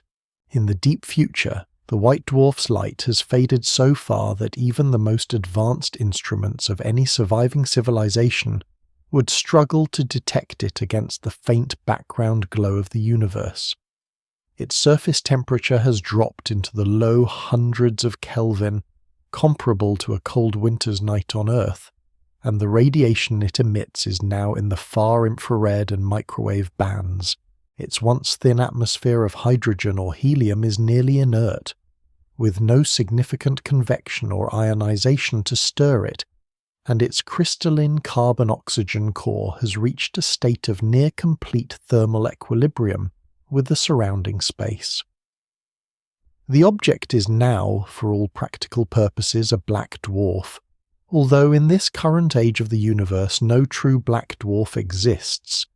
The cooling trajectory makes their eventual appearance inevitable given enough time. The physics that brought the star to this point has not changed. Electron degeneracy pressure continues to hold the remnant up against collapse, preventing further compression despite the loss of thermal support. Gravity has no more work to do here. The structure is fixed, the density unchanging, the radius constant, and the only evolution left is the slow leaking of residual warmth into the void. This cooling, already unimaginably slow in the earlier white dwarf stage, has now stretched into intervals so vast that even galaxy-wide events happen in the blink of its existence. Over tens of trillions of years, the Milky Way as it once was has transformed beyond recognition, merged with its neighbours, lost much of its gas to intergalactic space, and ceased forming bright, short-lived stars. The galaxy's light is now dominated by long-lived red dwarfs, brown dwarfs, and stellar remnants. Among these, the black dwarfs are the silent majority, drifting through the dark as massive invisible fossils of a universe that once blazed with starlight. Occasionally, a black dwarf may encounter another object, closely enough to be gravitationally influenced. A wandering rogue planet, another stellar remnant, or the outskirts of a collapsed star's gravitational field. But such meetings are rare. The orbits of these remnants, set billions of years earlier, are stable and largely undisturbed, looping endlessly around whatever remains of the galactic core. The black dwarf no longer contributes visible light or heat to any companion it might have once possessed. Any planets bound to it are long since frozen solid, their surfaces in darkness except for the faint glimmer of distant background galaxies. If such planets still exist, they are relics in their own right, unchanging, geologically inert, preserved in a deep freeze that will last as long as the remnant itself. The passage from a cooling white dwarf to a black dwarf is not marked by any distinct threshold, only by the gradual fading of its emissions below detectability. The underlying structure changes little. The crystalline lattice that formed in the earlier stages remains, with carbon and oxygen ions locked in place, their vibrations slowed to a near halt. Quantum effects still govern the interior.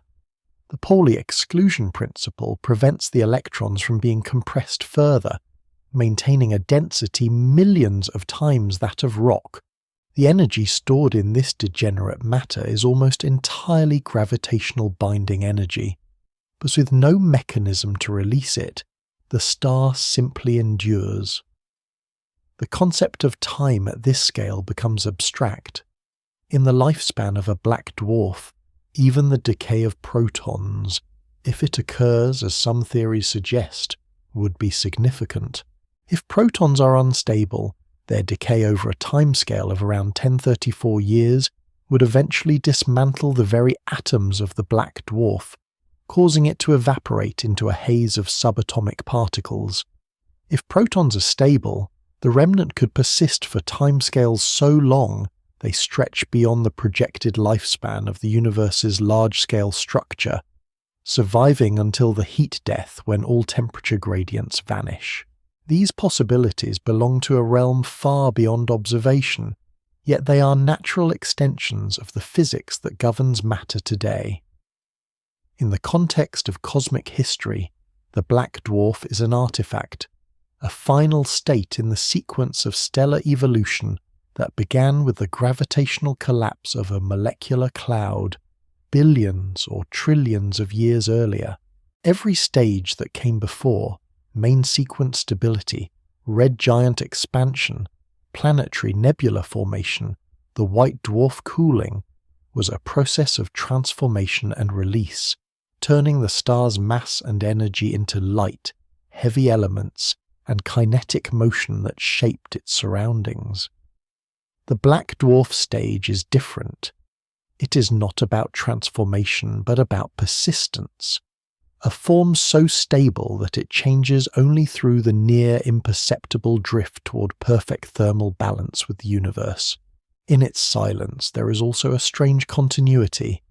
The atoms in its crystalline heart were forged in the triple alpha process during helium burning, built from protons that themselves date back to the first minutes after the Big Bang. These particles have survived the full cycle of a star's life, and will now survive for as long as matter itself endures. They have travelled from the core of a massive molecular cloud to the heart of a star, through billions of years of fusion, into the wind-blown gases of a red giant, and finally into the compressed frozen lattice of a stellar remnant. The journey is finished, yet their existence is not.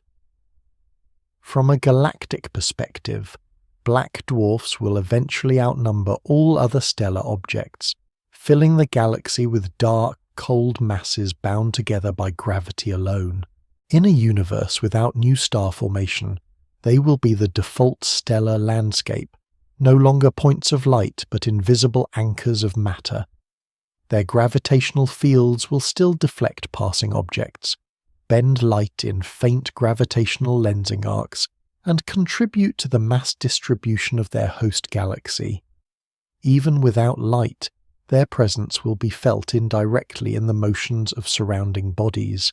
The galaxy itself by this time will be a dim, quiet structure, its stars either extinguished or burning faintly as red dwarfs nearing their own ends. Eventually, those red dwarfs will fade into their own black dwarf forms, joining the vast, cold population. In the ultimate equilibrium of the heat death, every remaining white dwarf will have crossed into black dwarfhood, and the universe will be a collection of degenerate remnants, neutron stars, and black holes scattered through an otherwise uniform expanse. From the standpoint of stellar physics, the path to this state is simply the logical consequence of known processes. Once nuclear fusion ceases, gravity and degeneracy pressure define the structure, and cooling is inevitable. From the standpoint of cosmic narrative, however, the black dwarf is the quiet coda to an age of brilliance, the last tangible remnant of a star's light that once crossed interstellar space and warmed worlds. This is the final stage in which matter retains the form of a star, even if the essence of starlight is gone. In this stillness, the story of the star as an energy source has ended, but the matter remains, perhaps to be broken down in the far reaches of time by processes we can only speculate about. Until then, the black dwarf will persist as a monument to endurance, unchanged and unchanging except for the slow surrender of its last residual warmth to the eternal night. In the era when black dwarfs populate the galaxy, the cosmic environment around them has transformed into something scarcely resembling the universe in which they were born. Star formation has long ceased. the vast nurseries of gas and dust that once gave rise to luminous suns depleted or locked into long-lived remnants. The interstellar medium is thin, inert, and cold, with only faint traces of the enriched material once cast off by dying stars. The galaxy, or whatever merged structure it has become after countless gravitational interactions, contains mostly stellar corpses, black dwarfs, neutron stars and black holes, drifting in wide, slow orbits around a core that no longer shines. Within this setting, each black dwarf remains bound to its path by gravity alone, orbiting alongside trillions of similar objects in a great dark congregation. The light that once illuminated galactic spiral arms is gone, replaced by a universe of near-perfect darkness, broken only by the occasional glint of a rare collision or accretion event. A black dwarf in this age emits so little radiation that it is indistinguishable from the cold of space itself. Its surface temperature has dropped to just a few Kelvin above absolute zero, making it radiate primarily in extremely long wavelengths, imperceptible without instruments tuned to the faintest possible signals. The structure of the star is unchanged, a solid crystalline carbon-oxygen interior, compressed to densities millions of times greater than rock, surrounded by a thin shell of whatever light elements remain on its surface. There is no convection, no fusion, no internal energy generation, only the slow equalization of temperature between the remnant and the universal background. With each trillion years that pass, the background radiation itself continues to cool as the universe expands, driving the black dwarf toward an ever colder equilibrium. This slow cooling has no observable milestones, no distinct phases, only an unending approach to absolute zero. Yet for all its stillness, the black dwarf's gravity still interacts with its surroundings. If another remnant passes close enough, tidal forces could distort their shapes or alter their trajectories. In extraordinarily rare cases, a close approach might lead to a gravitational capture, creating a binary pair of two stellar corpses. The interactions between such objects could continue for billions of years, with orbital decay through gravitational wave emission bringing them slowly together.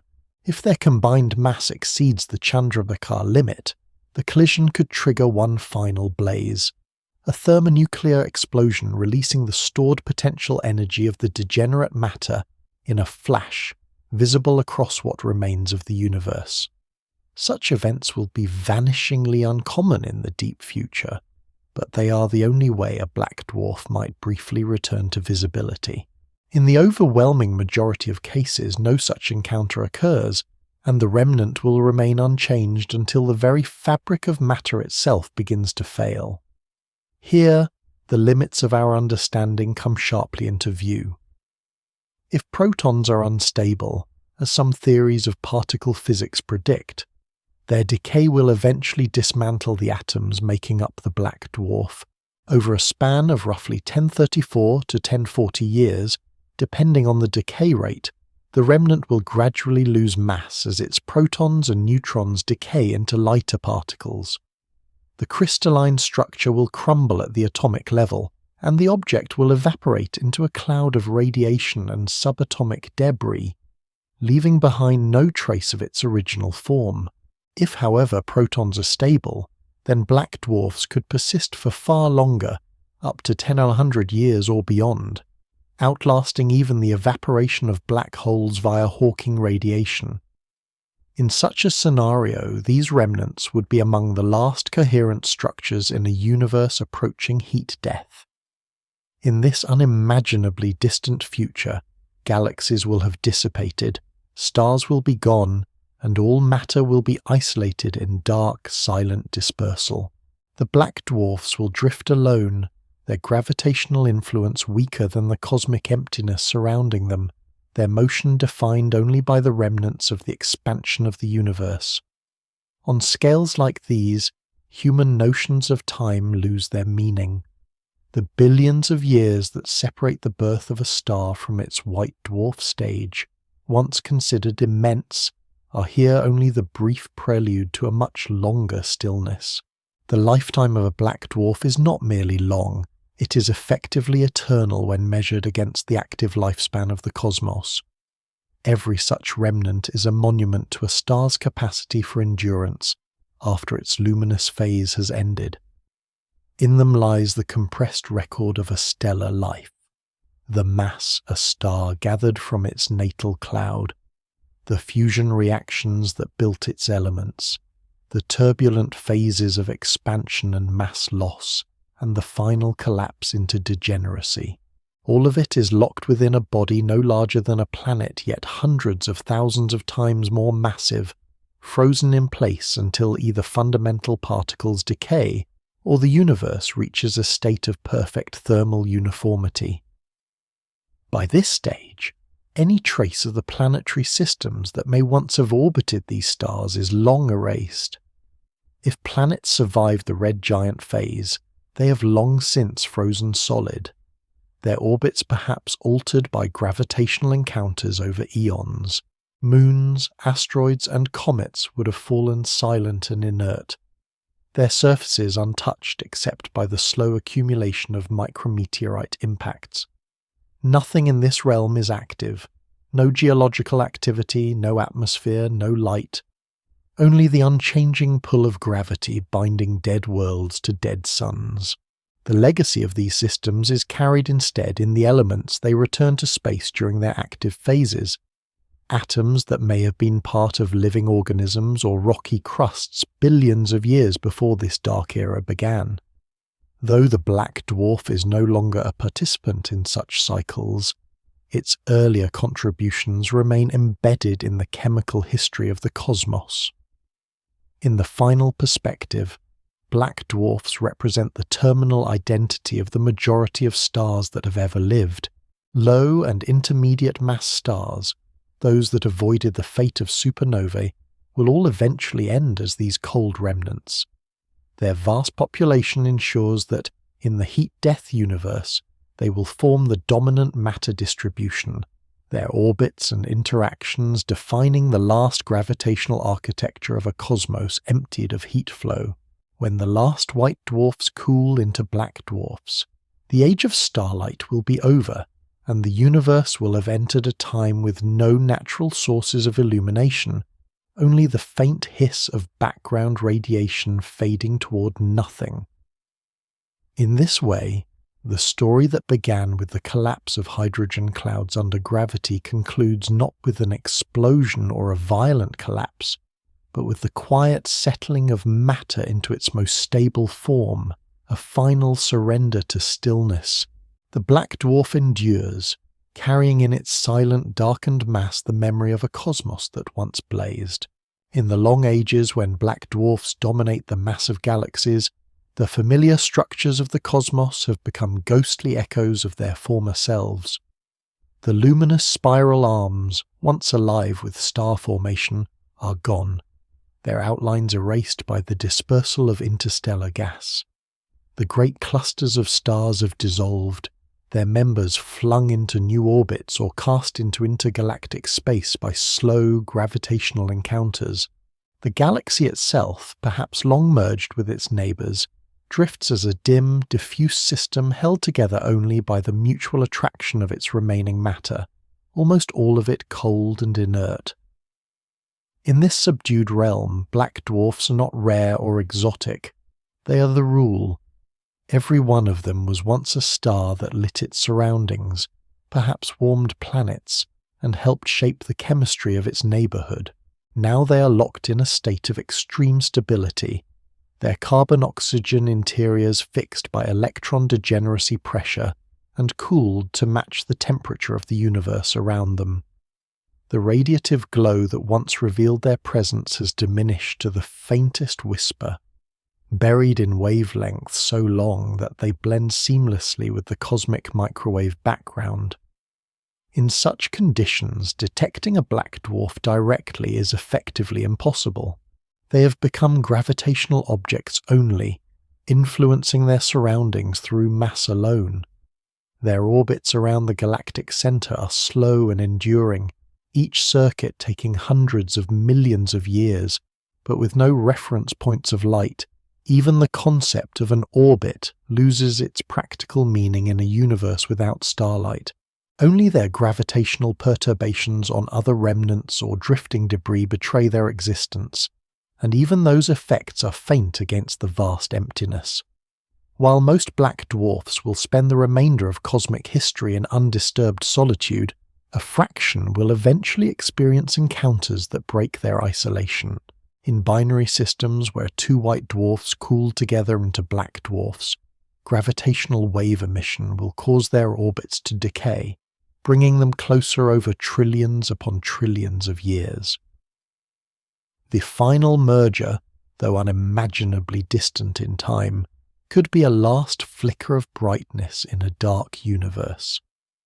If the combined mass after collision exceeds the Chandrasekhar limit, the merged remnant will ignite in a thermonuclear detonation, briefly rivaling the luminosity of entire galaxies. Such an event would stand out as one of the last significant releases of energy in a universe otherwise approaching thermal equilibrium.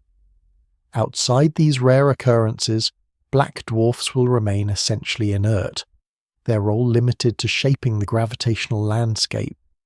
If protons decay, as some grand unified theories suggest, their mass will slowly evaporate over timescales of 1,034 years or more.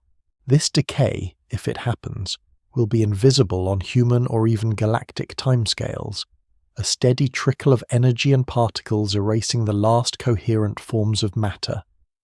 Should protons prove stable, the black dwarfs could persist far longer, potentially until the universe reaches heat death, an end state where all temperature gradients are gone and no further work can be done. In that epoch, the temperature difference between the black dwarfs and the background will vanish entirely, and they will be indistinguishable from the rest of the cold, uniform matter. The stability of black dwarfs is striking when compared to other stellar remnants. Neutron stars may slowly lose rotational energy, or collapse into black holes if they accrete mass, and black holes themselves will eventually evaporate through Hawking radiation. Black dwarfs, by contrast, will simply continue their gradual cooling without structural change, shrinking only in luminosity and thermal energy. The degenerate matter inside them is immune to the collapse that gravity might otherwise cause, because the electrons, locked by the exclusion principle, resist further compression regardless of temperature. As the universe's expansion stretches space ever more thinly, the distances between remnants grow so vast that interactions become almost non-existent. Galaxies, no longer bound tightly enough to resist cosmic acceleration, will drift apart until each is isolated by distances so great that no exchange of light or matter is possible.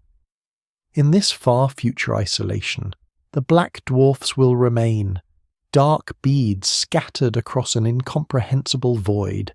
Each carries within it the fossilized memory of a stellar life, the mass gathered from a collapsing molecular cloud, the billions of years of fusion that transformed simple hydrogen into heavier elements, the turbulent expansion into a giant, the shedding of outer layers into space, and the long cooling as a white dwarf before reaching this final silent state.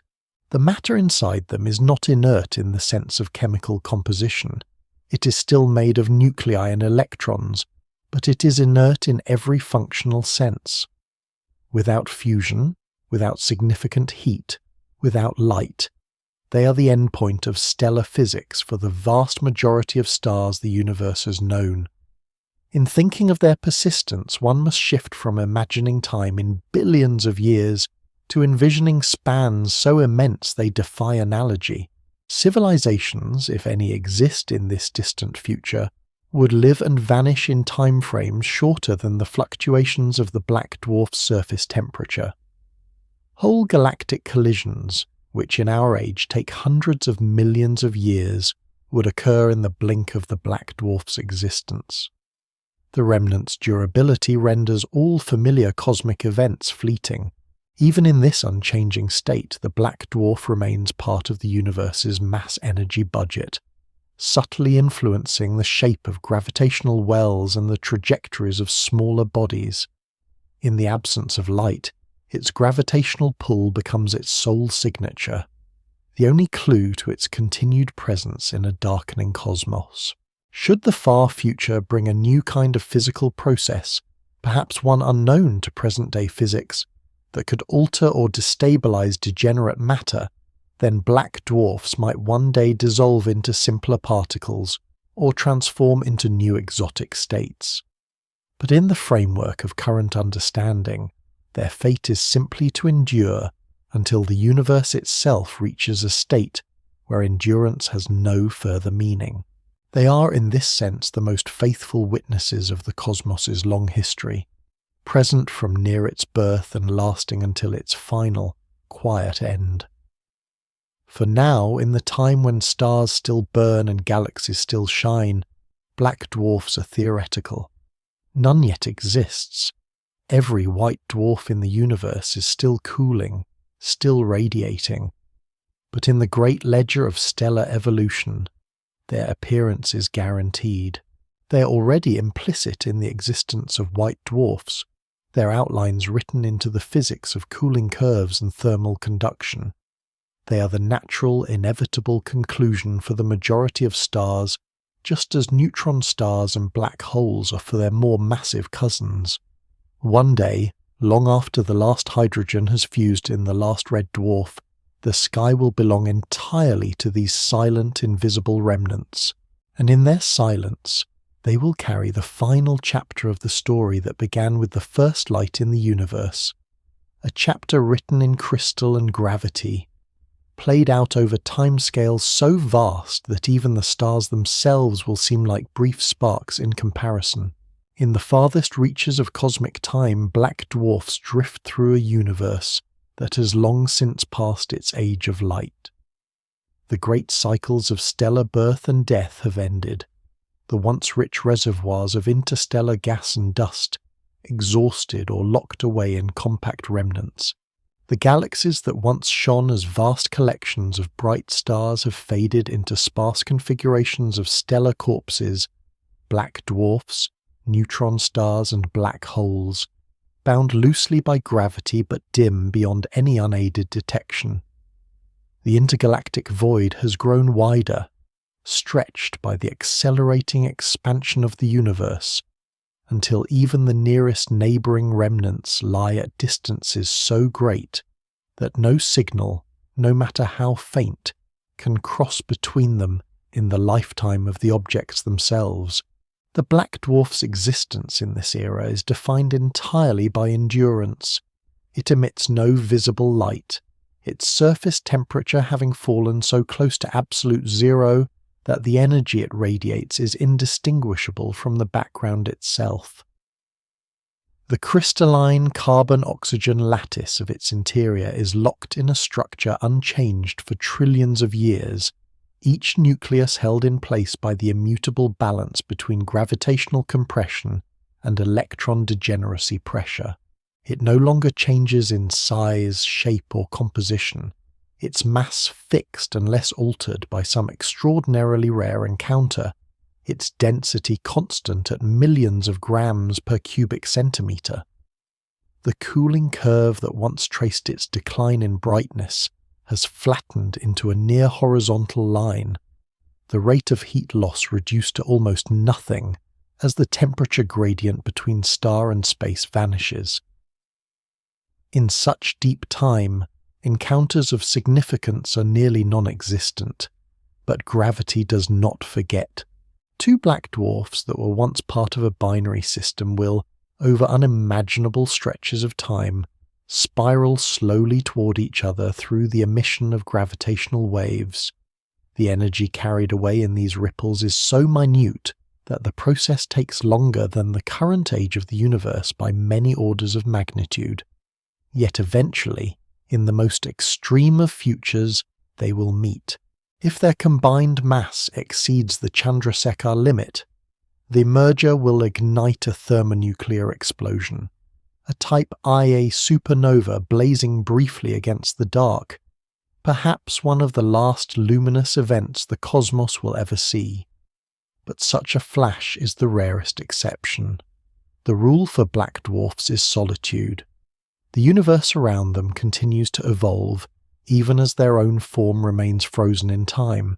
If protons are unstable, as some particle physics models predict, the slow decay of matter will eventually unravel the black dwarf from within.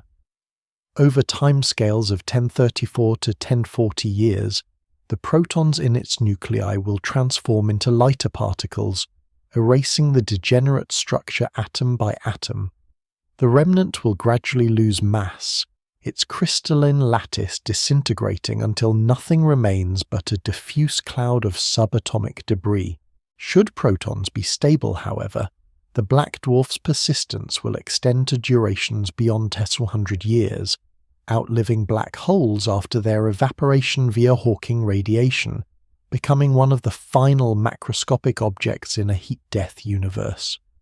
In this case, the only change it will undergo is the steady cooling to a temperature indistinguishable from the background, after which even the idea of cooling ceases to have meaning. The black dwarf's role in cosmic history is a quiet one, but not insignificant. It is the terminal form of the vast majority of stars, those with masses insufficient to collapse into neutron stars or black holes. Every one of them carries the signature of its progenitor's lifetime, the mass and composition determined by its birth in a molecular cloud, the precise balance of elements forged in its core during billions of years of fusion, the pattern of isotopes fixed during its red giant phase and planetary nebula shedding. These remnants are the fossils of starlight, preserving in their dense cores the record of a star's nuclear history long after the light itself has gone. From the perspective of galactic evolution, the transition from a bright star-filled disk to a quiet population of black dwarfs marks the end of a functional ecosystem. The recycling of matter into new stars has stopped, the last planetary systems are frozen and inert, and the chemistry of life, if it persists anywhere, exists only in isolated pockets maintained by artificial means. The universe has entered an age without natural warmth, where the background temperature is so low that molecular motion itself is barely measurable. Yet even here, the black dwarf's gravity still binds what little matter remains nearby.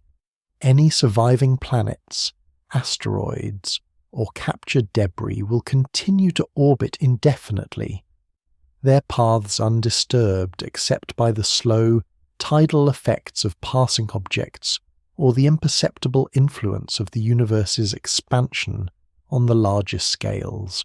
The frozen planets, if they exist, are monuments of their own to a bygone era. Worlds that may once have had oceans, atmospheres, or even life, now locked in an unchanging icebound stillness. Over these colossal timescales, the individual identity of any one black dwarf is meaningless.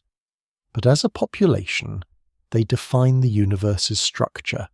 The distribution of their orbits, their total mass and their gravitational influence will shape the motion of matter until motion itself becomes irrelevant in the ultimate uniformity of heat death. If any observers still exist in this future, whether biological, artificial, or of some form we cannot now imagine, the detection of a black dwarf will be an act of profound patience, requiring indirect inference from its gravitational effects. To find one would be to discover a relic of the universe's brilliant past, a reminder that the cosmos was once filled with light and motion. In that sense, the black dwarf would not just be an object, it would be a time capsule, holding the memory of a star that lived, shone, and then settled into an endurance beyond any natural comparison. The irony of this fate is that for all its apparent permanence, the black dwarf is not eternal in the deepest sense, whether through proton decay, extreme gravitational interactions, or the eventual dissolution of bound systems in an endlessly expanding universe. It will one day cease to exist in its present form. But until that moment, whenever it comes, the black dwarf is as close to timelessness as the laws of physics allow.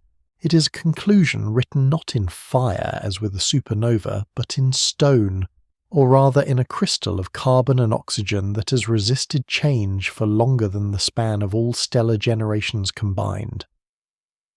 In the narrative of stellar evolution, it is the quietest chapter, but also the longest, and it will be the one that carries the story of the stars into the very last age of the cosmos. The black dwarf's final epoch unfolds in a universe that has forgotten the concept of daylight. All the great arcs of stellar history, the birth of stars in glowing nebulae, the long stability of main sequence life, the red giant expansions, the glowing planetary nebulae, the quiet fade of white dwarfs, are events buried deep in a past so remote that even the largest scales of galactic time cannot reach them. The cosmos is now a place of extraordinary stillness, where the expansion of space has drawn all once neighbouring galaxies far beyond each other's horizons, leaving each remnant effectively alone.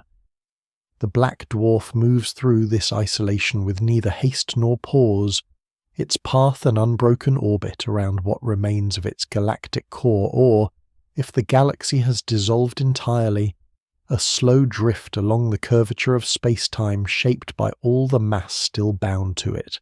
Its surface temperature has fallen so close to absolute zero that thermal motion in its atoms is almost non-existent.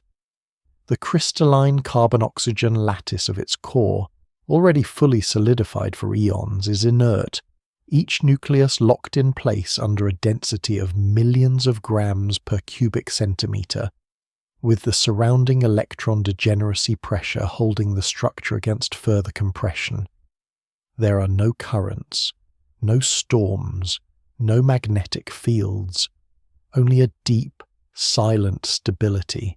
The light it emits is so faint, so far down the electromagnetic spectrum, that even in the theoretical presence of observers equipped with the most sensitive instruments imaginable, detection would be almost impossible. The energy loss at this stage is nearly negligible, limited by the vanishing difference between the remnant's temperature and the universal background, which itself is approaching zero as the universe continues its expansion. Over spans of time so long they defy practical measurement, the black dwarf's existence remains unchanged. It does not spin up or down in any way that matters. It does not alter its shape or composition. It does not interact except through gravity. The only forces capable of disturbing its constancy are extraordinary rarities, a close pass by another massive remnant, the capture into a binary pair, or the slow gravitational wave-driven spiral of an ancient binary partner. Should such a merger occur and exceed the Chandrasekhar limit, the resulting thermonuclear detonation would be one of the very last luminous events in the universe, a final punctuation in a text that has been silent for ages. But for the overwhelming majority, no such fate awaits. Instead, they persist in perfect solitude, a condition that will last until the very building blocks of matter themselves decay. If indeed proton decay is a real phenomenon, should protons decay, the black dwarf's stability will be undone from the inside. Nucleus by nucleus, the carbon and oxygen atoms will transform into lighter particles, eroding the lattice and gradually reducing its mass. Over timescales of 1034 years or longer, the remnant will shrink into nothing more than a dispersing haze of subatomic particles, its gravitational influence fading as its matter dissolves into the void. If, however, protons are perfectly stable, the black dwarf could persist through epochs so vast they outlast every black hole after their evaporation through Hawking radiation. In such a future, These remnants will be the final macroscopic objects in a universe where almost all other structures have vanished, and their slow cooling will stretch into durations beyond 10-100 years, approaching true thermal equilibrium with the cold of space. By then, the background radiation will be unimaginably faint, the cosmic expansion having stretched it to wavelengths so long that it is essentially indistinguishable from nothing. In that end stage, even the concept of cooling becomes meaningless. The black dwarf will be as cold as the space around it, locked in a state where no further energy transfer is possible. This is the state of cosmic heat death, where all processes that require an energy gradient have ceased. In this final balance, the black dwarf is not so much an object in space as it is a small, unchanging concentration of mass in a universe where nothing changes at all. Its legacy, however, is not erased. Long before it reached this state, the star that gave rise to it forged and released elements that became part of other stars, planets, and perhaps living systems. The heavier elements in the cosmos owe much of their abundance to the long lifetimes and eventual mass loss of the stars that ended in black dwarfs. Every molecule of carbon in organic chemistry, every atom of oxygen in a breathable atmosphere, owes its existence to such stars. The black dwarf itself may no longer participate in the cosmic cycle of matter, but its earlier phases have left a permanent mark on the universe's chemical story. In the absence of light and heat, the black dwarf's presence is purely gravitational, a silent anchor in an otherwise featureless expanse. Its orbit, if it still belongs to a bound system, will be stable until the decay of whatever larger structure holds it, or until cosmic expansion draws even gravitationally bound matter apart. A possibility in some models of dark energy. If it drifts alone in intergalactic space, its path will be a straight line through emptiness, uninterrupted for the rest of time. From the human perspective, all of this unfolds on scales too large to meaningfully grasp. The tens of billions of years it takes a white dwarf to cool into invisibility are themselves far beyond the entirety of recorded history, yet they are only the first small step in the black dwarf's life. The durations that follow, whether until proton decay or until heat death, are so long that even the galaxy itself is only a temporary backdrop. In the end, the black dwarf is an emblem of the universe's trajectory towards stillness. It is the inevitable conclusion of stellar evolution for the vast majority of stars, a final resting state where gravity and quantum mechanics reach a perfect, unchanging balance. It does not explode, it does not collapse further, it doesn't reignite. It simply remains, holding its shape and mass with infinite patience.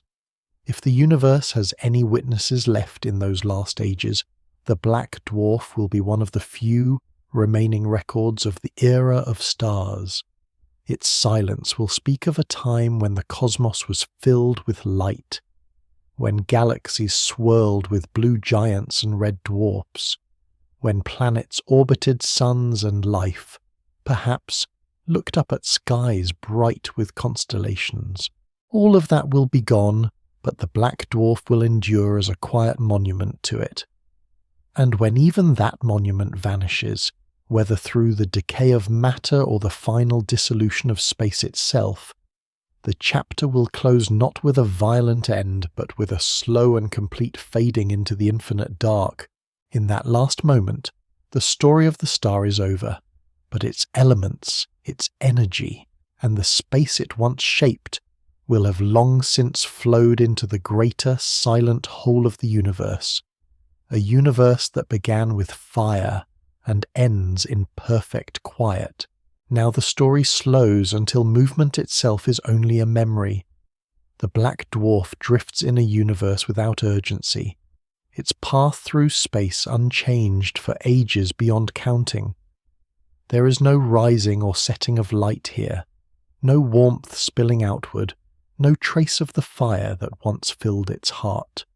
Around it, the cosmos is weightless with silence, the expansion having carried all other landmarks far beyond reach.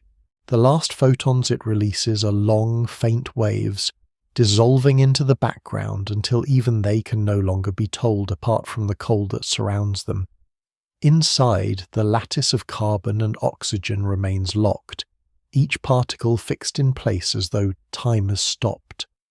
Outside, there is only the vastness, a darkness so complete that distance has no meaning. The star has reached the limit of change, nothing new will come, and nothing old will return. And yet in this final stillness there is no sense of loss, only the quiet persistence of what remains. The black dwarf endures not to shine, but simply to be, as the universe folds into its last unbroken calm. Eventually even this calm will pass, and the remnant will merge with the uniform cold of everything else. But until then it drifts, a solitary witness to the long memory of light.